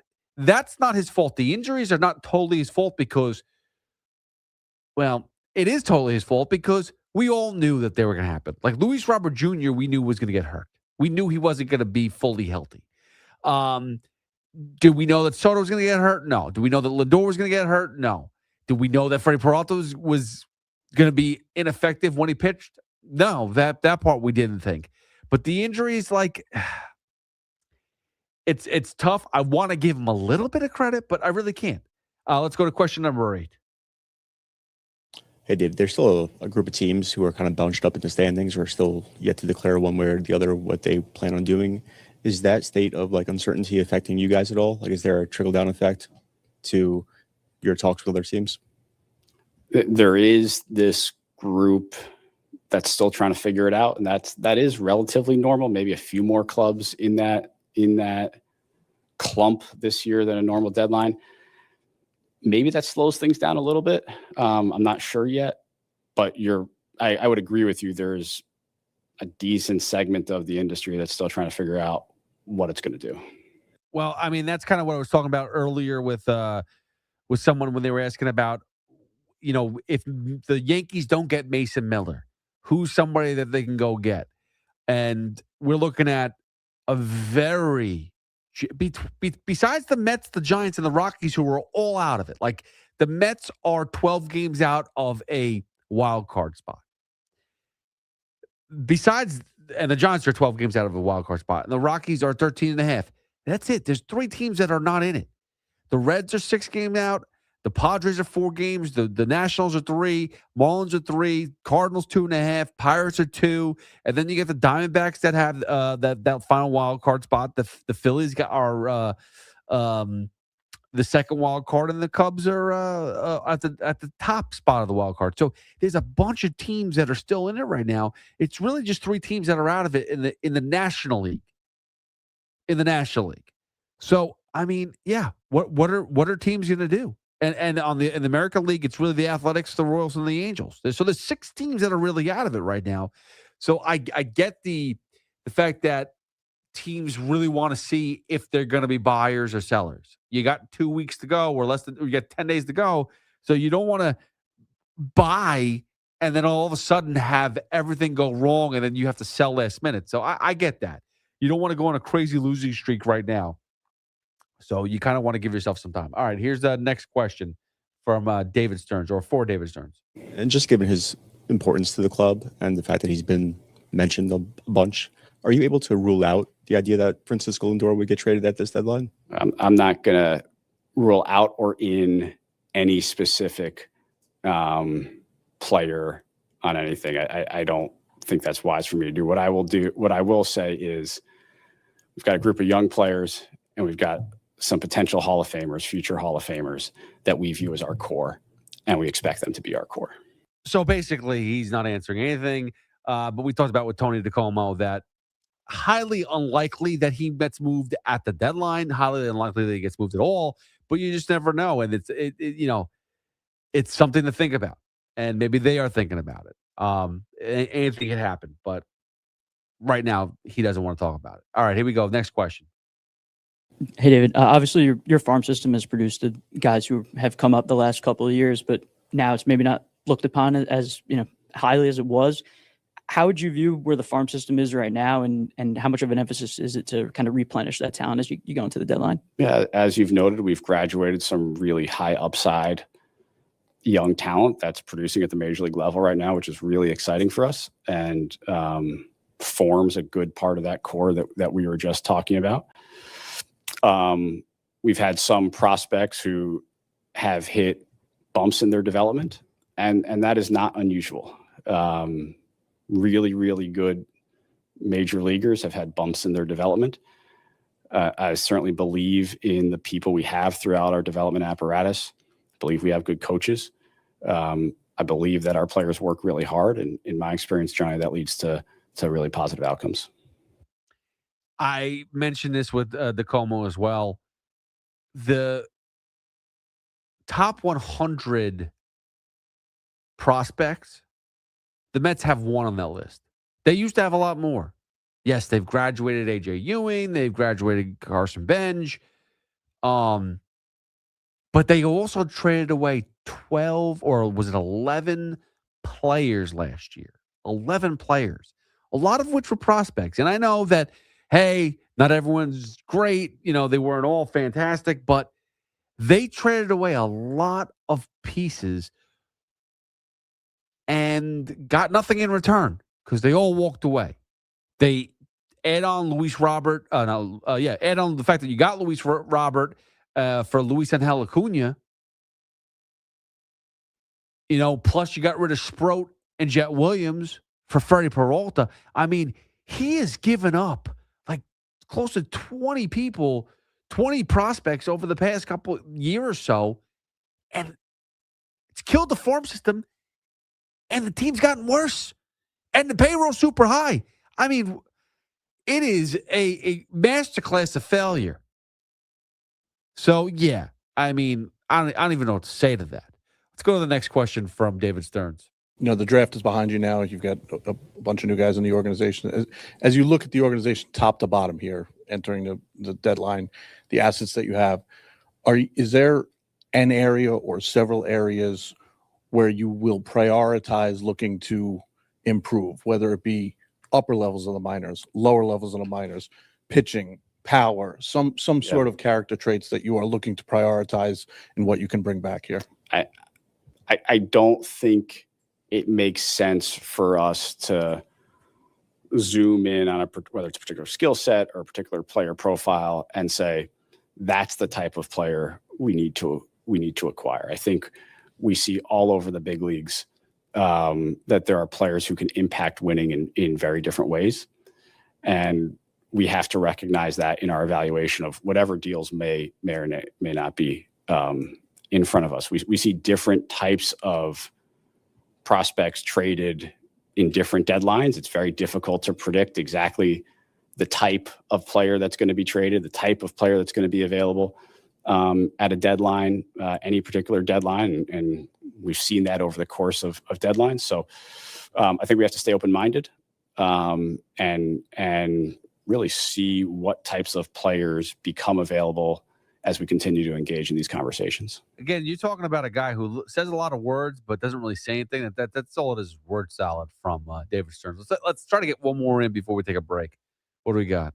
Given the uncertainty of the offseason and what's kind of viewed as a relatively weak free agent market, does that make this trade deadline more of an opportunity in your mind to maybe add major league talent for 27, 28 and beyond? I think we're always looking for those types of opportunities. We'll continue to do that at this deadline, but very difficult to know whether something like that actually pans out. I mean, he's not giving you anything. And the fact is, what's there to give? He has no idea. This is why I think that David Stearns is actually worse off giving these interviews, because I have less and less faith in him as he talks. Sure. Because At one point in time, I thought he knew everything. I felt like he was a guy that Steve Cohen bought into, that Steve Cohen was excited about, thought that he was a genius, and was going to turn this franchise around. And we've seen the exact opposite. His trades have been awful. His free agent signings have been pretty awful. The only thing that we saw was Juan Soto. That was it. And that was a Steve Cohen special. That was not David Stearns. And you can sit there and say, well, it was David Stearns because it's under his watch. But Steve Cohen was all over that, because I think any person can agree. Anybody outside or inside the business can look at that move and say, Steve Cohen will say it was David Stearns that got that deal done. But we all know David Stearns would never give that type of contract, would never give that type of deal. But Steve Cohen will give him credit because that's his guy. He's trying to help him out. Besides that, everything else has failed. And every time he talks and I listen to him answer a question, it just feels like a word salad of nonsense that he doesn't even know what he's trying to say. He's just making excuses for, well, things could happen, things might not happen. And I got to be honest, like, I feel bad that he keeps on going out there and talking so much, because it's not getting any better. All right, I'll take a quick break. 888-808-1019. We don't need to hear any more of David Stearns. I think we've realized he is the problem. 888-808-1019. It's Pete Hoff with you on the Fan. We got one more hour to go until Connor Green takes over. Hit me up at Hoff, WFAN. It's Evan and Tiki, middays on the Fan, 101.9 FM. I think Edwin Diaz was a very, very good New York Met. Yeah, we talked about it a little bit earlier. He played 7 years. Yeah, and he was great for most of it. I cannot let his departure define him. I don't think that's the way we should be as fans. Get Evan and Tiki on demand. Available on Apple, Spotify, wherever you get your podcast, and the free Odyssey app. Imagine a gentleman's club with over 200 gorgeous exotic dancers every week. Hey, big boy. From the people who make fantasies come true, Gallagher's 2000 in Long Island City is the place to be. Gallagher's 2000, a gentleman's club for today, gentlemen. Gallagher's 2000 features 2 floors, 3 stages, discounted drinks, VIP, champagne rooms, and dinner specials every night. Gallagher's 2000 offers complimentary lunch Thursdays and Fridays with any drink purchase. Come on down, big boy. Gallagher's 2000 is New York's largest upscale gentleman's club, and Gallagher's 2000's bachelor parties will blow you away. For their bachelor party specials, call 718-361-1348. Gallagher's 2000 is located at 4319 37th Street in Long Island City, Queens, just a half a block north of Queens Boulevard. Call 718-361-1348. Gallagher's 2000 is unlike any club in New York. Come tonight for the time of your life. Gallagher's 2000. Let your imagination run wild. Town Fair Tire honors any valid rebates, manufacturers or competitors' rebates. Yes, even any competitors' rebates. And we give you the guaranteed lowest price. Nobody beats Town Fair Tire. Nobody. Town Fair Tire. This is John D'Agostino from D'Agostino & Associates, the injury firm. Accident victims, I understand how an accident can turn your world upside down. You're in pain. You need medical care. You can't work. You're struggling to pay your bills, and you don't have a clue what your rights are. So what do? Call the first law firm that pops up on the internet? Look for the best website? Or say, hey, find me a lawyer. The options are endless, but the answers are simple. Ask around, read reviews, and go with your gut. Great law firms build great reputations. I built D'Agostino & Associates one client at a time by doing the right thing for accident victims just like you.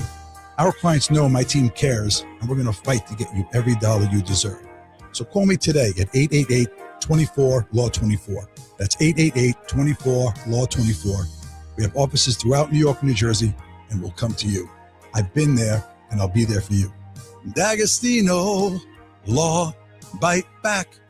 Hi, this is Stu Leonard and my wife Kim, and we lost our 2-year-old son to a drowning accident. It's been our lifelong dream to open up a swim school. Drowning is the #1 cause of death for children under 5, but those who take swim lessons are 88% less likely to drown. Sign up for swim lessons today at stewietheduck.org, and all profits from the school will go to swim lessons for the needy. Visit stewietheduck.org for your free intro lesson today. You've probably heard all those ads for life insurance. Just a few dollars a day, apply online in minutes, no medical exam. Simple, easy, and cheap, right? Now you're thinking, maybe I should get a quote.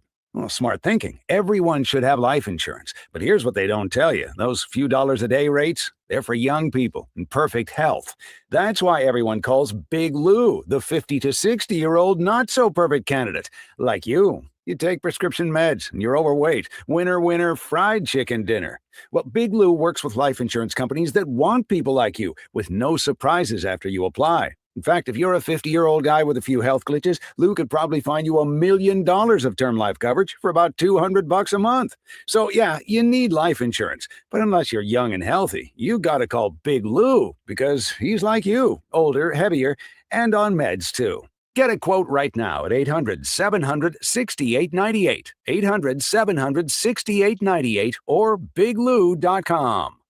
Start the day with Boomer and Geo, mornings 6 to 10 on WFAN, WFAN FM, WFAN FM HD1 New York, and Odyssey Sports Station.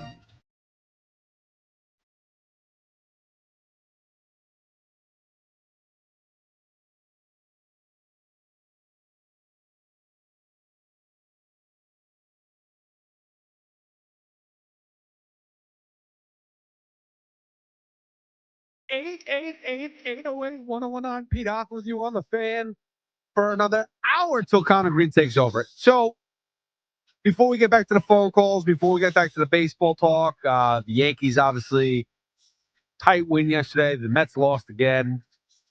On pace for 7 wins. LeBron James is a Philadelphia 76er.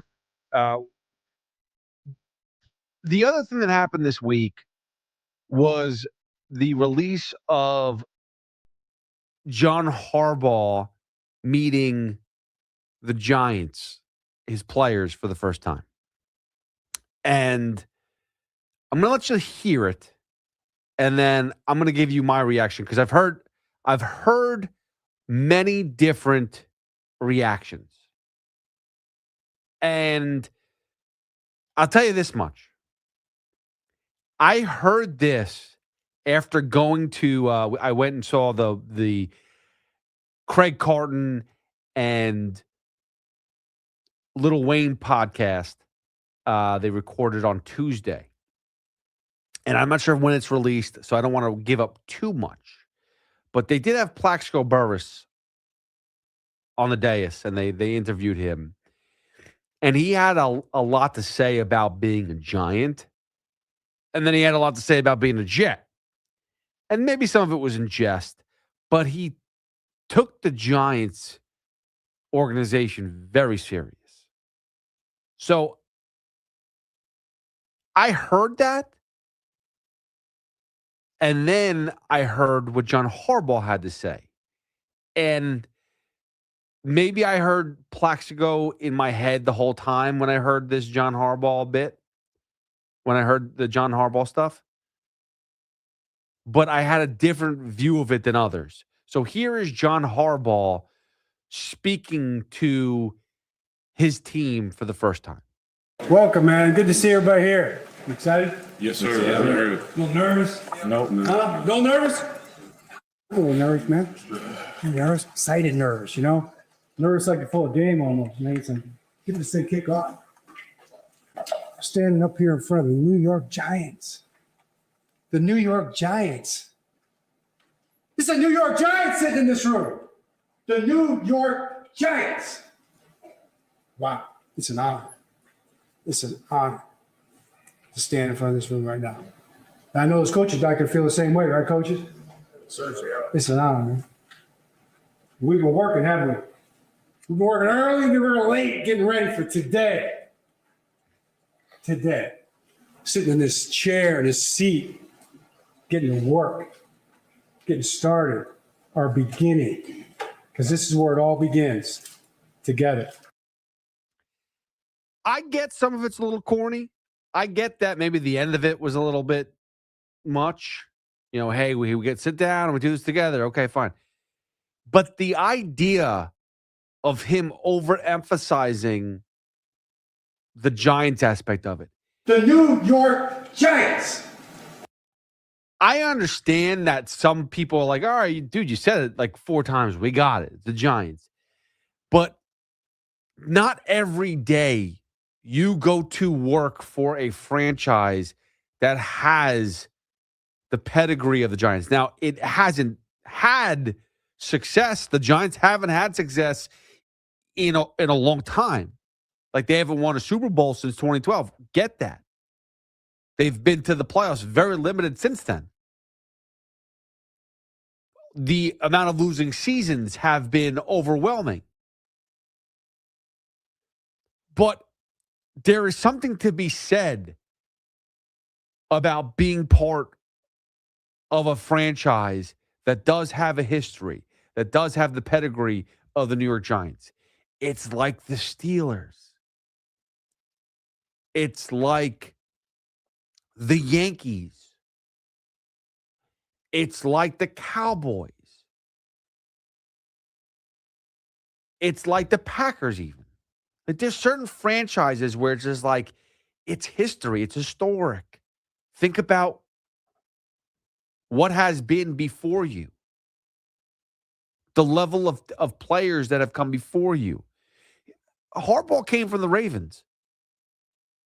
Now, remember, the Ravens had flipped over from being the Browns prior to that. So they moved that team to Baltimore. So the Ravens are, creating their history still. They're still far behind. Even though they were part of the Browns now are back. So the Ravens are still babies, I guess, compared to the Giants. Even though there was a Ravens team, right? I think there was at some point, the Baltimore Colts. But that being said, I digress.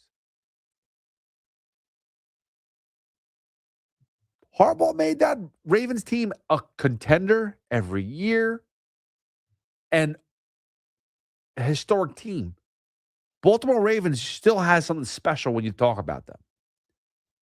You don't hear the Baltimore Ravens and go, oh, what a joke of a franchise. And that's what he's trying to nail down to his players. The Giants are a historic franchise, and whatever you think about prior to this moment, we are a franchise that has a lot of history. We've won Super Bowls before. We've had success, and we can have success. And you have to, when you put this jersey on, think about what it means to the fans, what it means to the owner, what it means to everybody that's here. Yeah, he overemphasized the fact that it's the New York Giants. It is the New York Giants, man. It's a New York Giants sitting in this room. It's not the New York Jets. It's not. Think about that. Like, the Jets are a franchise that the history is bad. You walk into that locker room and there's this guy got knocked out for not paying somebody money, and the failure that has been on top of failure.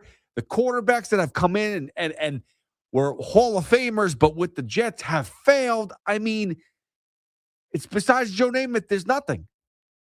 There were some good years, but for the most part, bad. Bad failures. Worst teams ever. Cleveland Browns territory. And you can go up and down franchises that even when they've had okay levels of success, that have gone to the playoffs or gone to a Super Bowl or maybe won a Super Bowl and then have faded. The Giants, their franchise still, even though they've been bad lately,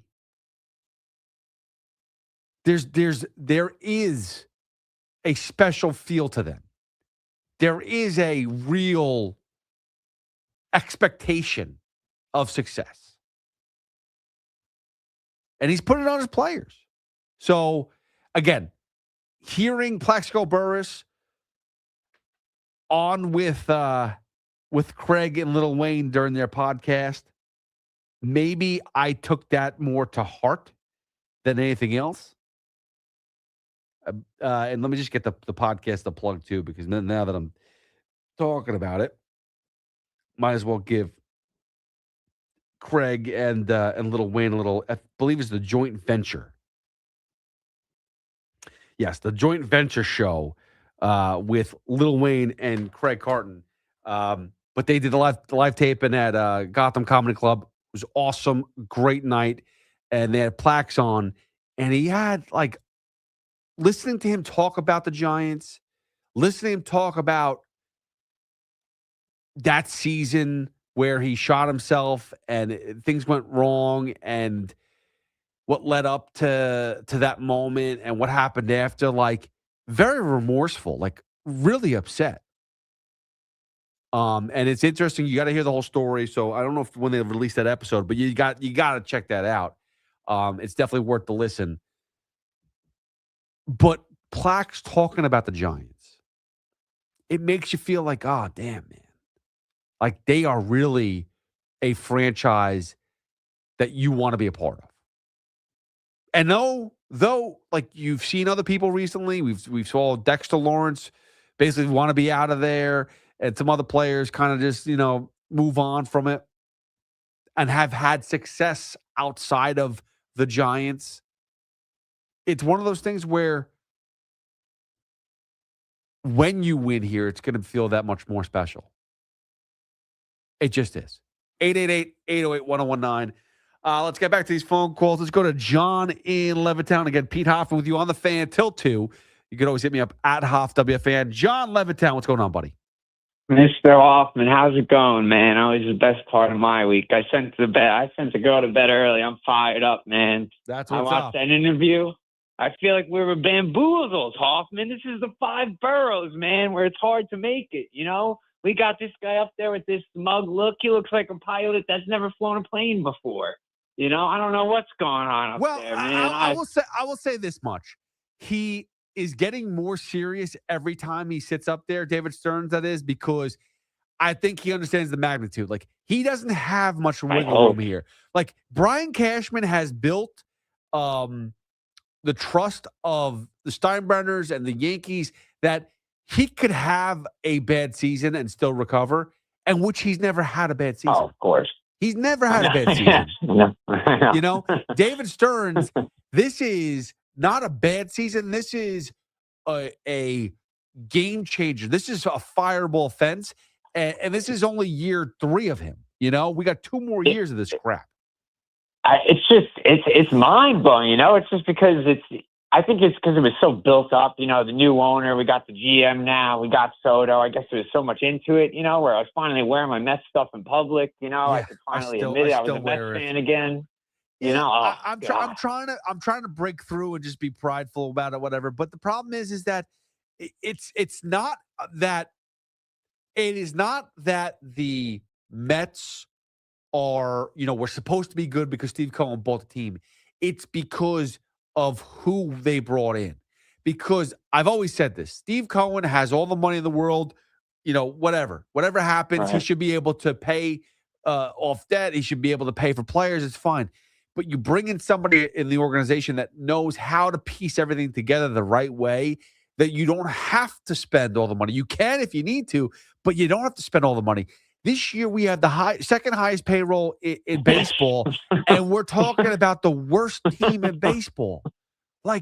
This goes up there. I mean, the only thing that he's lucky about is that they're not going to have the worst record of all time, because that would have been a killer. But they're close to it, though. I mean, and I'm really curious. So, I mean, I've never been a big Lindor guy, to be honest, ever since they got him. To me, Boomer stole my line. I've always called him the Carmelo Anthony of the Mets. Do you really think he's going to get moved? Like, do you see there's No. an angle there, or No, I don't see an angle for it? You know. Okay. Here's the only way that I see Francisco Lindor moving, and I appreciate your phone call, John. This is the only way, is if the New York Yankees make a really good bid for Francisco Lindor, because then he can remove his no-trade clause. I think that's something he can still stay in New York, and he goes to the Yankees. Like, that's something I could see. Maybe there's an opportunity somewhere else that, like, presents it that he's okay with really going to, but I don't think he really wants to move. I don't think he really wants to leave town. I truly don't. And he's not the problem. That's the other thing. He's not the problem. He's not the issue with the New York Mets. So while other people will tell you he is, and while he is having a bad season, and yes, his defense has been very flawed this year, Francisco Lindor is not the problem with the New York Mets this year. Everything else around him is the problem. He hasn't been great either, but, like, remember, he missed a lot of time, and we've watched a lot of bad baseball. So we can't sit there and say, well, it's Francisco Lindor's fault. I think it's Freddie Peralta's fault. I think it's whoever has played first base. I think it's their fault. I think Bo Bichette, when he plays third base, it's his fault because he has not been able to field very cleanly over there. I think that Marcus Semien at the plate, it's his fault. I think Luis Robert Jr. not being as good as advertised and still not being able to be healthy, I think it's his fault. I think Kodai Senga, the amount of opportunities we've given him, I think it's his fault. I mean, we can keep on going down the line of everybody's whose fault it is. It's everybody's. They all are a pile of crap. 888-808-1019. Let's go to Mike in Lakewood. Mike, what's going on, buddy? Hey, Huff. Thank you for taking my call. Of course. I got a rude awakening for the Sixers fans. LeBron is terrible. He is a net negative. you look at his shot charts in those Lakers years. He's not quite Angel Reese bad around the rim, but he's pretty close. And he can't shoot the three. He'll go 1 for 5, 0 for 3. He doesn't play a lick of defense. The only reason he has any kind of like transition offense is because he hangs back so that his team has to go 4 and 5 on defense. And if they happen to get something back, he cherry picks and scores a dunk, and then he points at himself and shrugs his shoulders as if he's really cool. He's not. Right. It's terrible. Mike, listen, and I appreciate your phone call. Just your line's a little crappy. I agree. I 100% agree. Like, to me, the LeBron James stuff, it's annoying because he is, and I'll say this again, spotlight chaser. He doesn't need to chase rings anymore because he's already won enough. I mean, obviously, he could always want to win another one, that's for sure. But nothing's a guarantee because look over the last few years in LA. He had Luka Doncic, he had Anthony Davis, couldn't win, could not win. Okay, the only time he won was a Fugazi in a bubble trophy. That's it. It has not been a success for LeBron James in recent years. He's only getting older, and I said this on social media. I'll say it again. LeBron James' time on the West Coast has fizzled out. It's done. Like, there's nobody out there that he can go to. Even if it's the Golden State Warriors, he can't, like, compete with Steph Curry. He's going to take a back seat. He's not going to Portland. The Thunder, they're not looking to bring in LeBron James. The Spurs definitely not looking to bring in LeBron James. So it's really, and they're not even that powerhouse of a team. No offense. Like, they're good teams. They're great teams. But I'm telling you, like, the powerhouse in the NBA, it's on the East Coast. The Knicks, the Celtics, the Heat, the Sixers. I'll put the Cavaliers up there too. But then you look at the Cavaliers, like, Knicks crushed them in the Eastern Conference Finals. They're done. And not to mention, LeBron's already done that already. So he's not going to go back to Cleveland for that. Giannis went to Miami. So he's not going to go to compete with Giannis down in Miami. Plus, he's already done that already. So, no. Can't go to Boston because who knows what the hell they're doing out there. He can't go to the Knicks. Why? Because they just won a championship. The reason why LeBron would want to go to the Knicks, and this is probably his whole plan this offseason, was I'll go to the Knicks and I'm going to rescue him. I'll bring him a championship. Well, Jalen Brunson took care of that, dude. You can't do it anymore. So there's nothing for you in New York. You're not going to Brooklyn. Let's not even joke about that. Knicks don't need you. All you're doing is ring chasing behind Jalen Brunson's team. And nobody wants you around here anyway. So it makes the most sense because you got Joel Embiid, you got Maxey, and they just got Brown from the Celtics. You're going to get a ton of primetime games. You get to visit all the hot spots. The Knicks, the Celtics, the Heat. You go back to Cleveland. There's all these teams on the East Coast you get to mess around with. And you get to, quote unquote, if the Sixers do somehow win, you get to put that quote, I brought a title to Philadelphia, which hasn't happened in how many years? You killed the drought. But guess what? Like our last caller said, it ain't happening. So don't worry about it. It's not. LeBron James is going to be the Aaron Rodgers of the Sixers. When Aaron Rodgers put that green and white uniform on to go to the Jets, and he ran out of that tunnel with the flag in the first game as a Jet, and then within 4 plays, it backfired. I'm not telling you LeBron's getting hurt. I'm just telling you it's backfiring. However it happens, it's backfiring. LeBron James is not winning a title in Philadelphia. The 76ers are not winning a title in the next year or two. I'm sorry. It's just not happening. And we all get the last laugh. We get to laugh as LeBron does his tour and he gets all the primetime games. And we sit there and say, oh, it was nice knowing you. I don't got time for that. I got bigger fish to fry. LeBron, you ain't nothing. Not anymore. Great player, but has always been the follower. Has always done the wrong thing. Has never been the leader. And now people could say and claim otherwise. I know he's the best basketball player in the court. Like, that I'm not fighting with. Like, he's an unbelievable talent. But the mind frame is all screwed. Like, Dwayne Wade should have never called you up and said, hey, come to Miami, bro. It should have been,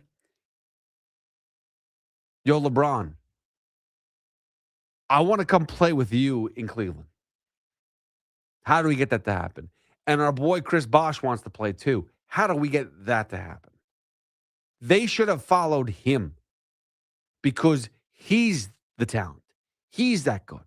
Instead, LeBron James just followed other people and led them, they led him to championships.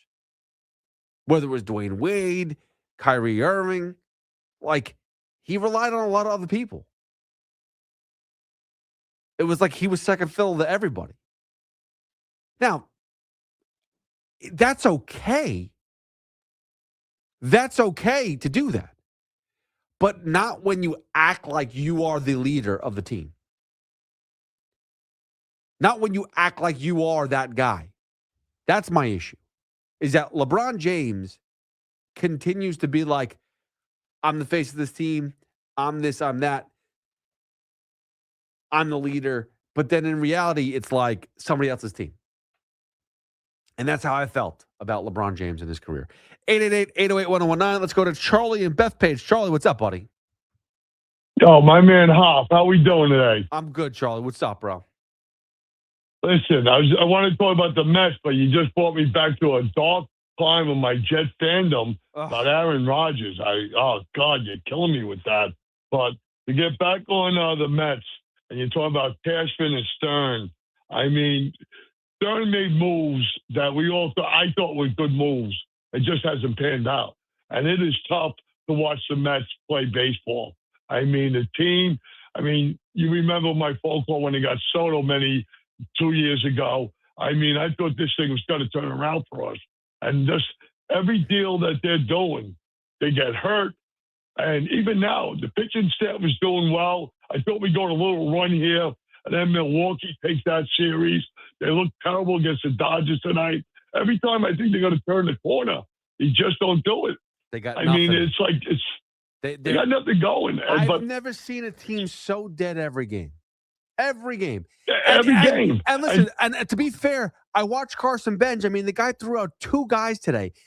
He threw Shohei Ohtani, who was trying to run out a triple, and a great hit, and Bench throws him out at third base. Amazing throw. And then he goes and throws out a home plate. Yeah, and gets Freddie Freeman. I understand he's not the fastest runner in the world, but he still gunned him out. I think he threw the ball at 100 miles per hour, guns him out at home. Unbelievable. And like you get excited about that, but the sparks are so few and far in between. It's so limited. Yeah, but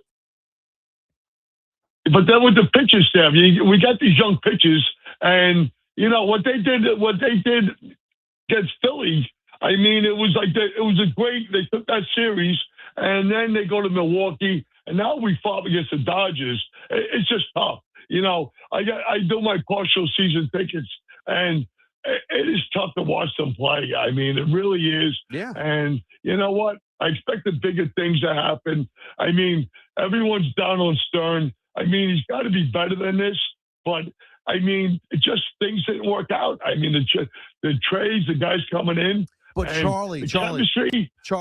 the one thing you said, like, yeah, the trades didn't work out, certain things didn't work. Nothing has worked out. Think about this.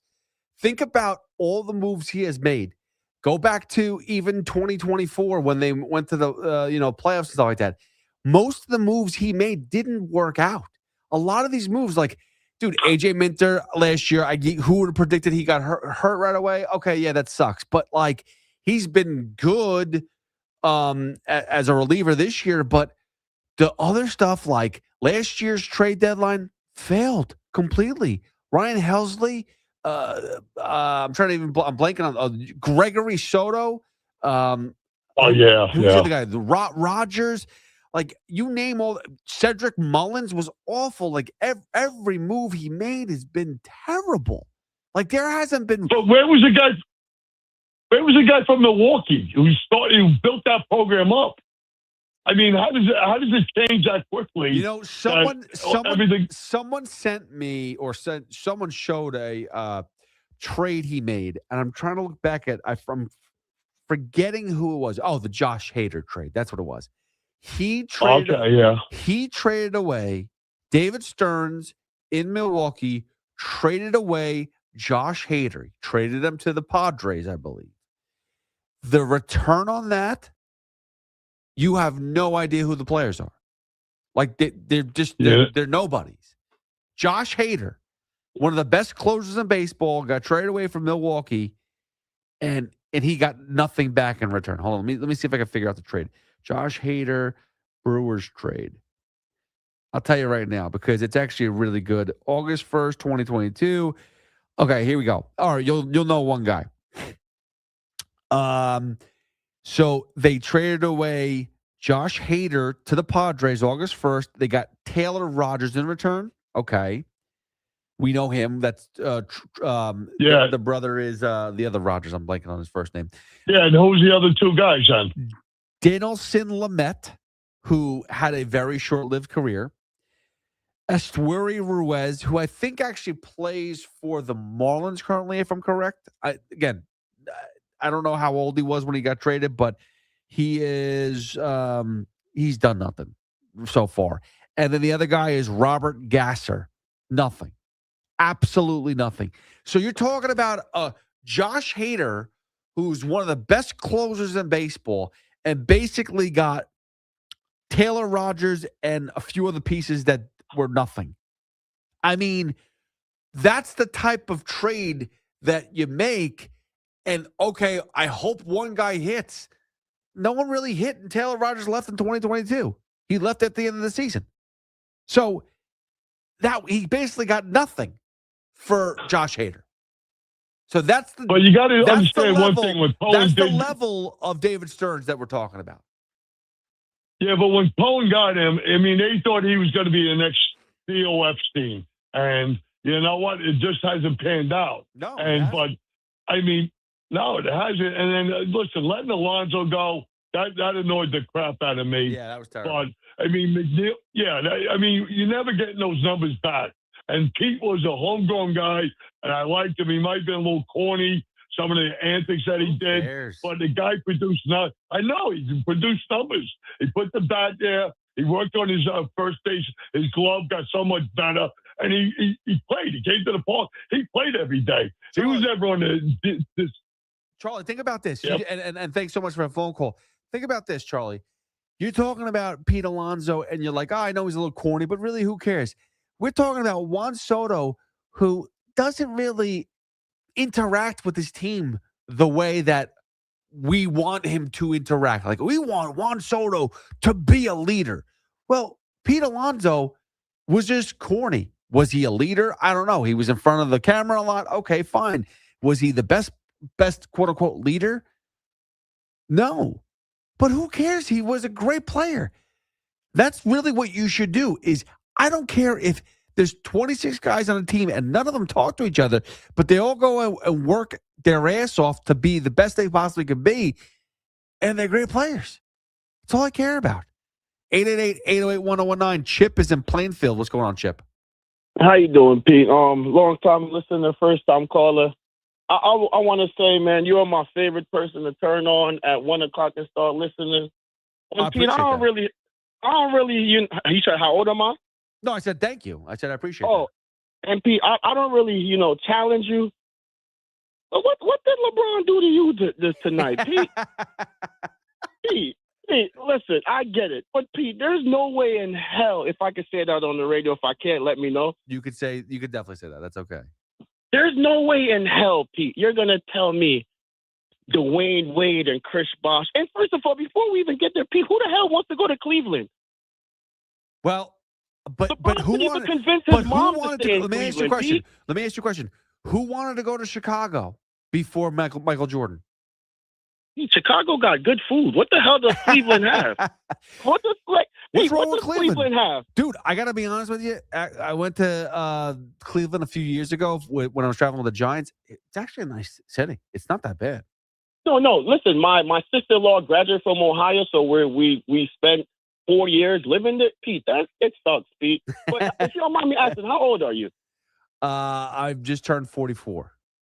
Okay, so I'm 33. So I could put you in the same breath that I was arguing in the barbershop today with my father-in-law and a bunch of other people. And I was just telling them, listen, Pete, you can like Michael Jordan, not crap on LeBron. You could be a Knicks fan and not make ridiculous takes about LeBron. But, Pete, there's no way you're going to convince me that Dwayne Wade and Chris Bosh won a championship or won a ring for LeBron when he led them in every statistical category. Who had the biggest shot? Who had the biggest shot in that first championship run?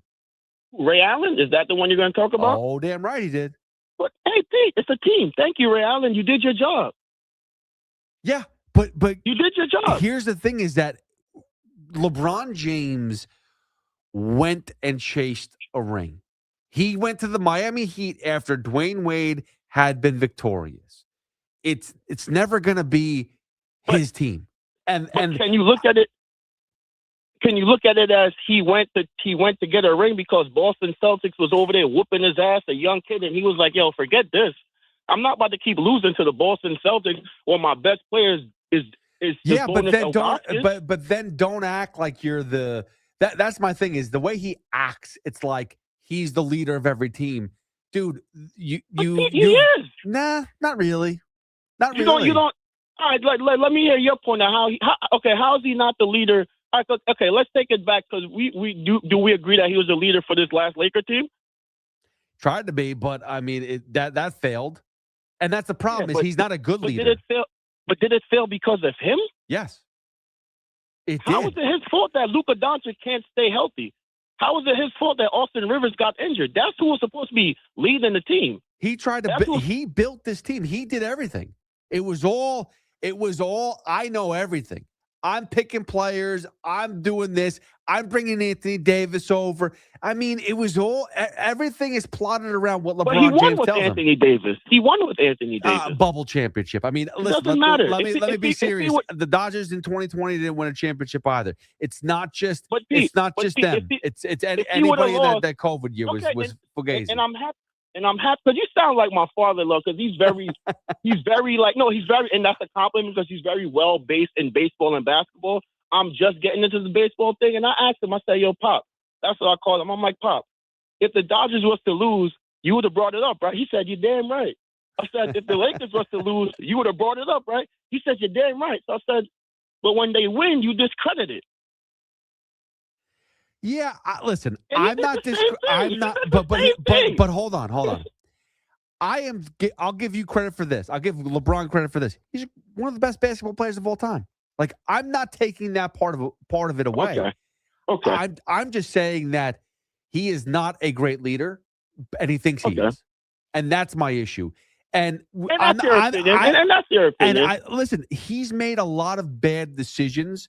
You can go back to his first decision going to Miami, the way he built that up.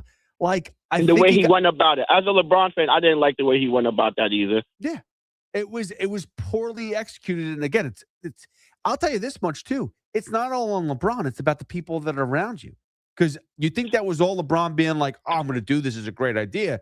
Or you think that someone came to him and said, yo, this is what you should do LeBron. And that's my problem is that a true leader, a true person that's going to take initiative to say, listen, not a good idea.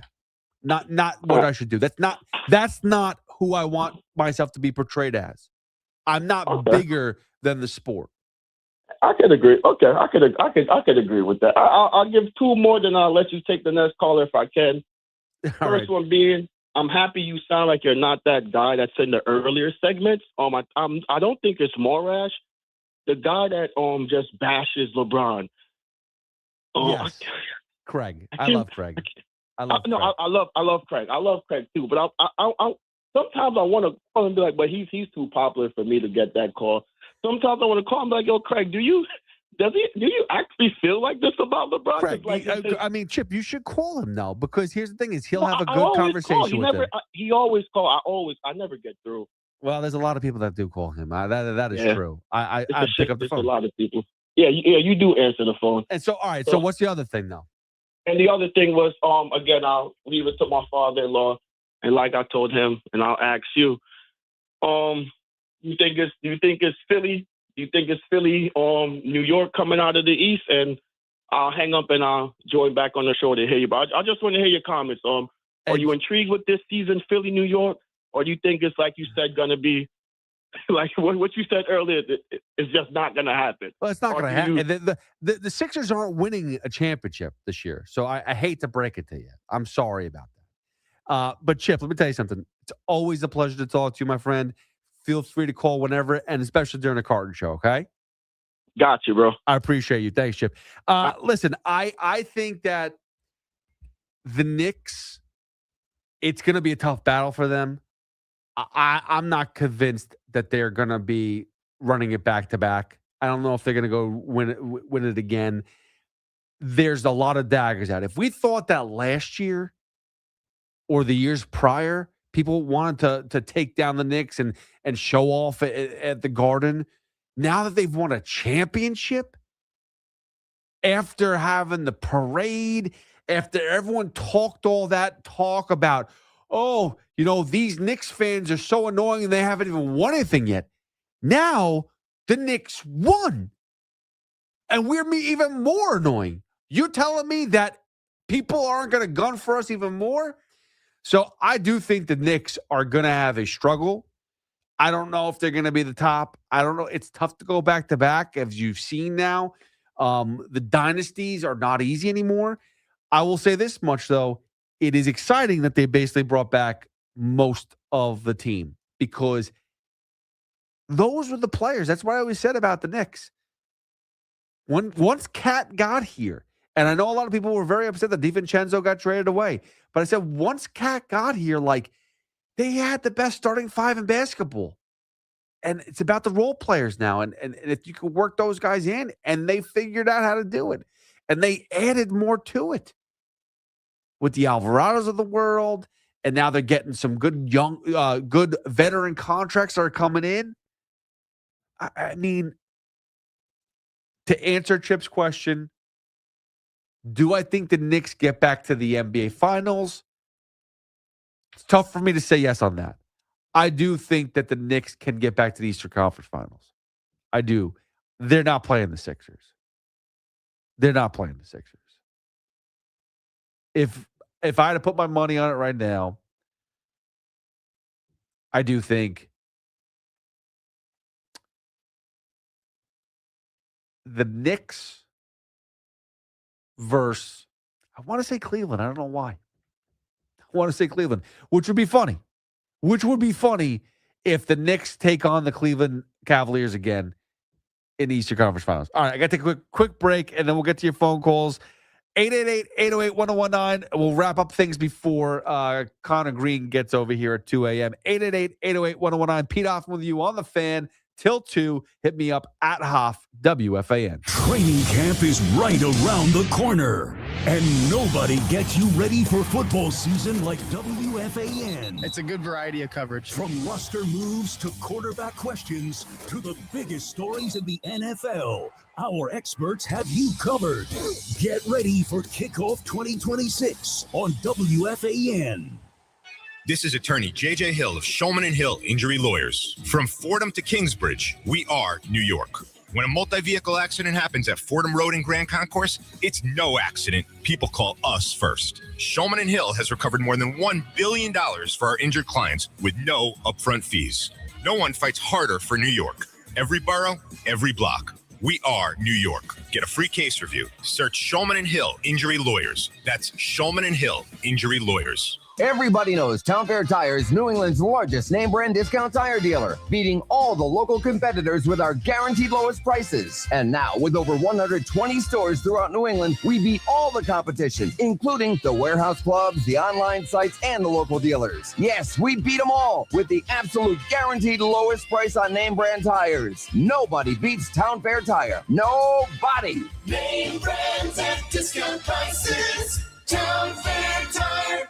Today alone, 5,370 people in the United States will be diagnosed with cancer. That's why Stand Up to Cancer funds and develops the newest and most promising cancer treatments. Stand Up to Cancer wants to provide you with every opportunity to join in this mission.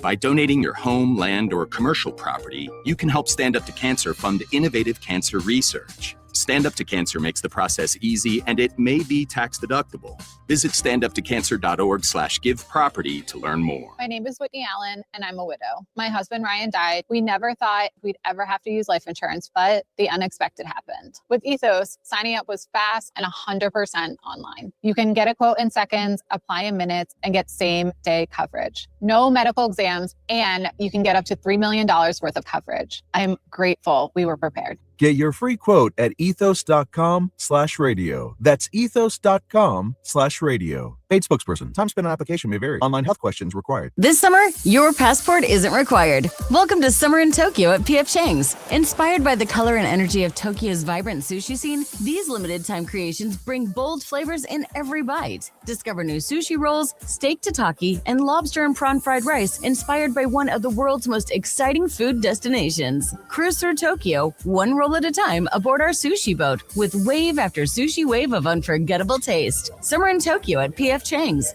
Your journey to Tokyo starts here. Running a small business is a daily balancing act. One late shipment, one price hike, one employee issue, and your whole month, maybe the entire year, could be in trouble. That's where LendSeek comes in. I needed $100,000 fast to keep up with inventory demands. LendSeek had me funded the same day I applied. Between their AI platform finding the fastest deal and a dedicated funding specialist guiding the process, it couldn't have been easier. Our AI-driven platform matches your business with the right program from over 100 funders, up to $2 million in as fast as 24 hours. Don't wait until it's too late. If you've been in business at least 2 years with more than $500,000 in annual revenue, qualifying is simple. No collateral, no out-of-pocket costs, no hassle. From lines of credit, term loans to revenue-based financing, LendSeek is open for business. Apply in minutes at lendseek.com. That's LENDSEEK.com. The New York Giants are getting ready for a new season. What are your expectations for Big Blue? Join the conversation at 888-808-1019. The WFAN phone line is powered by Paramount Plus. Paramount Plus presents the biggest summer in UFC history.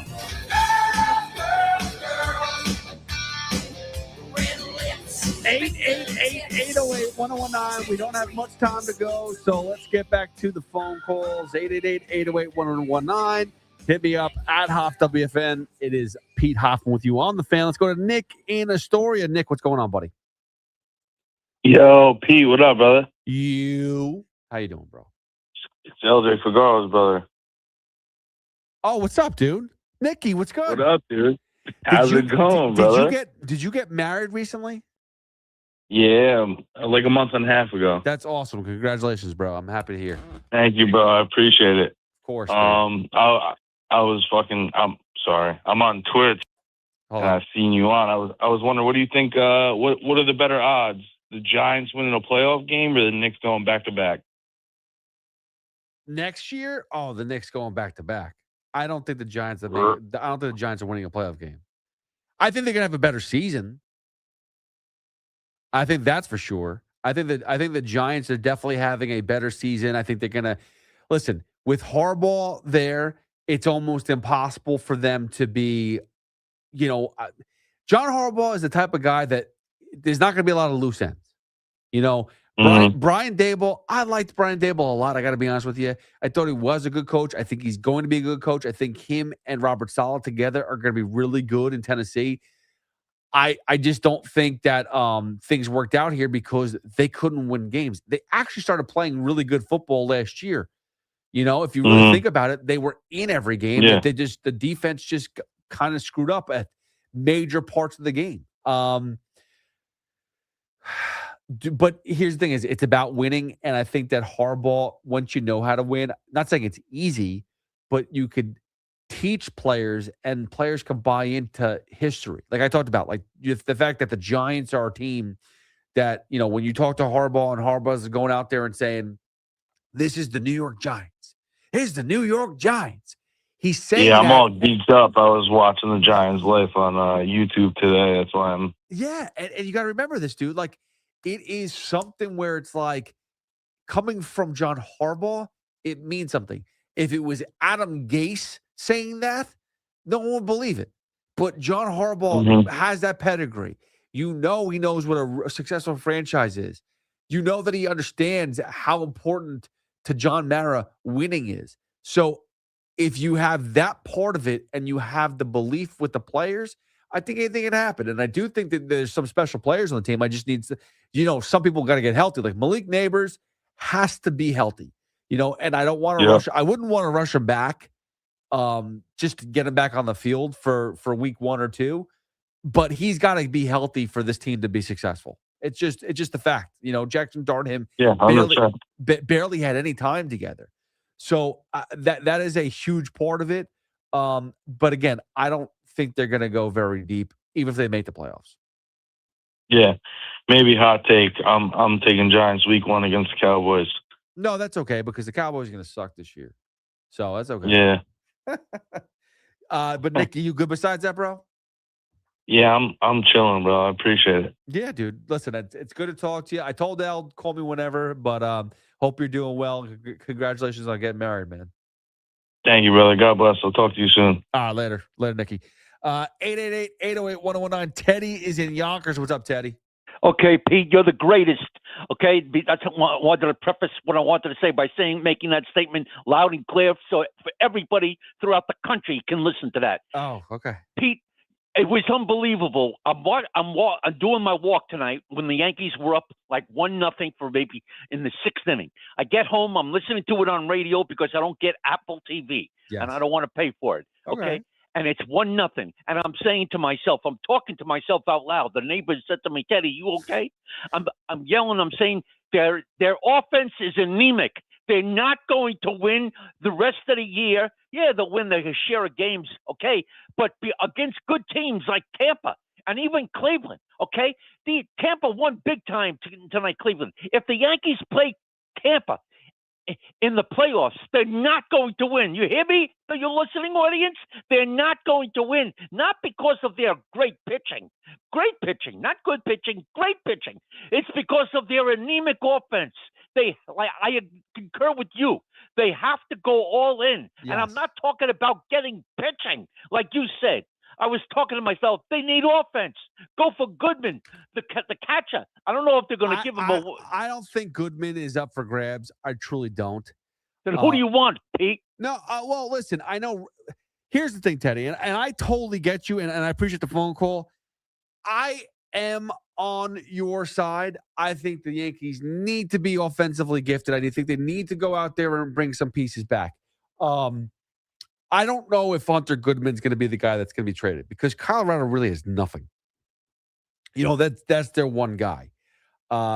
So to give him up right now, he's been successful, but I think you got to give up an arm and a leg. Not saying that Shea Langoliers with the Athletics, you don't, you're not going to have to give up a lot. Yes, for both of those catchers, you're going to have to give up something.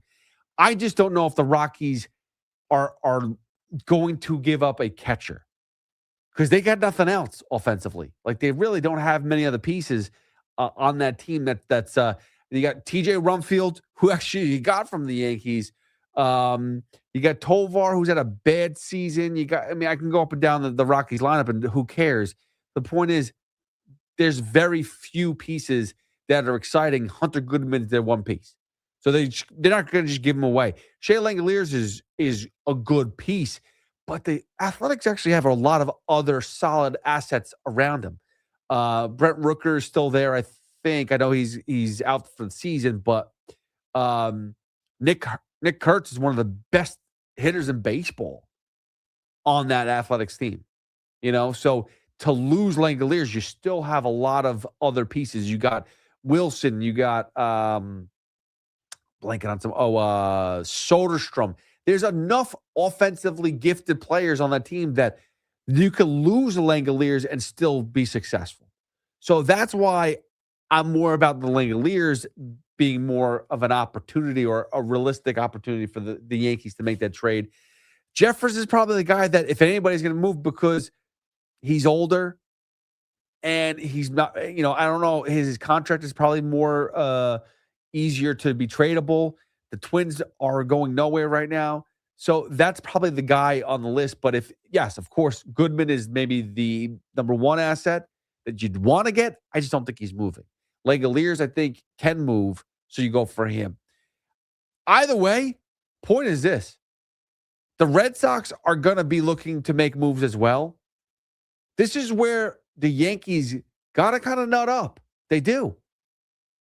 And they got to say, we are blocking the Red Sox and anybody else that wants to go after a starting shortstop or starting catcher because we need them. And we have to act like Aaron Judge is not coming back. So if it's Zach Neto, if it's Shea Langoliers that the Red Sox want, we're getting them. And if that means giving up Lombard Jr., I'm sorry, do it. Like, what are you waiting for?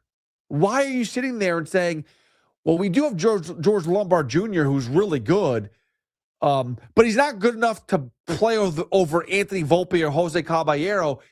But at the deadline, let's just bring him up, and that'll be good enough. That makes no sense. If he's not good enough to play from day one this season, then he shouldn't be good enough to call up at the trade deadline. That's not good enough. Go get somebody who's good enough. And guess what? Like I said, if you look at Zach Neto in L.A. with the Angels, that's exactly what you've been trying to get out of Anthony Volpe. And that's probably what you want to get out of George Lombard Jr. Zach Neto's right there. Trade whatever you can to get a guy like Zach Neto and bring him in. And you still got years of control for him. Yes, you might have to give up a lot of the farm. But guess what? I don't trust the Yankees. I don't trust the Mets with their farm systems. I don't. All I ever hear about is how good this guy is, how good that guy is. And again, besides Aaron Judge and Ben Rice, and I'm not including the pitchers because the pitchers are fantastic. But besides Ben Rice and Aaron Judge, like, give me all the special prospects that the Yankees have had over the years. Spencer Jones, Jason Dominguez. I mean, they're barely here. They're not good. Anthony Volpe, not good. All right, enough of that. Enough of me. Thank you to Nick Theodore, Paul Rosenberg, Anthony DeComo for joining me. You can always check that interview at 11 o'clock that I did with them about the Mets, the trade deadline. Coming up next, the one, the only, Connor Green, everybody. Thank you again. I'll be back next week about the same time, and I'll be back on Monday with the Carton Show, Christmas Monocle. See ya. Peace. Sports Radio 101.9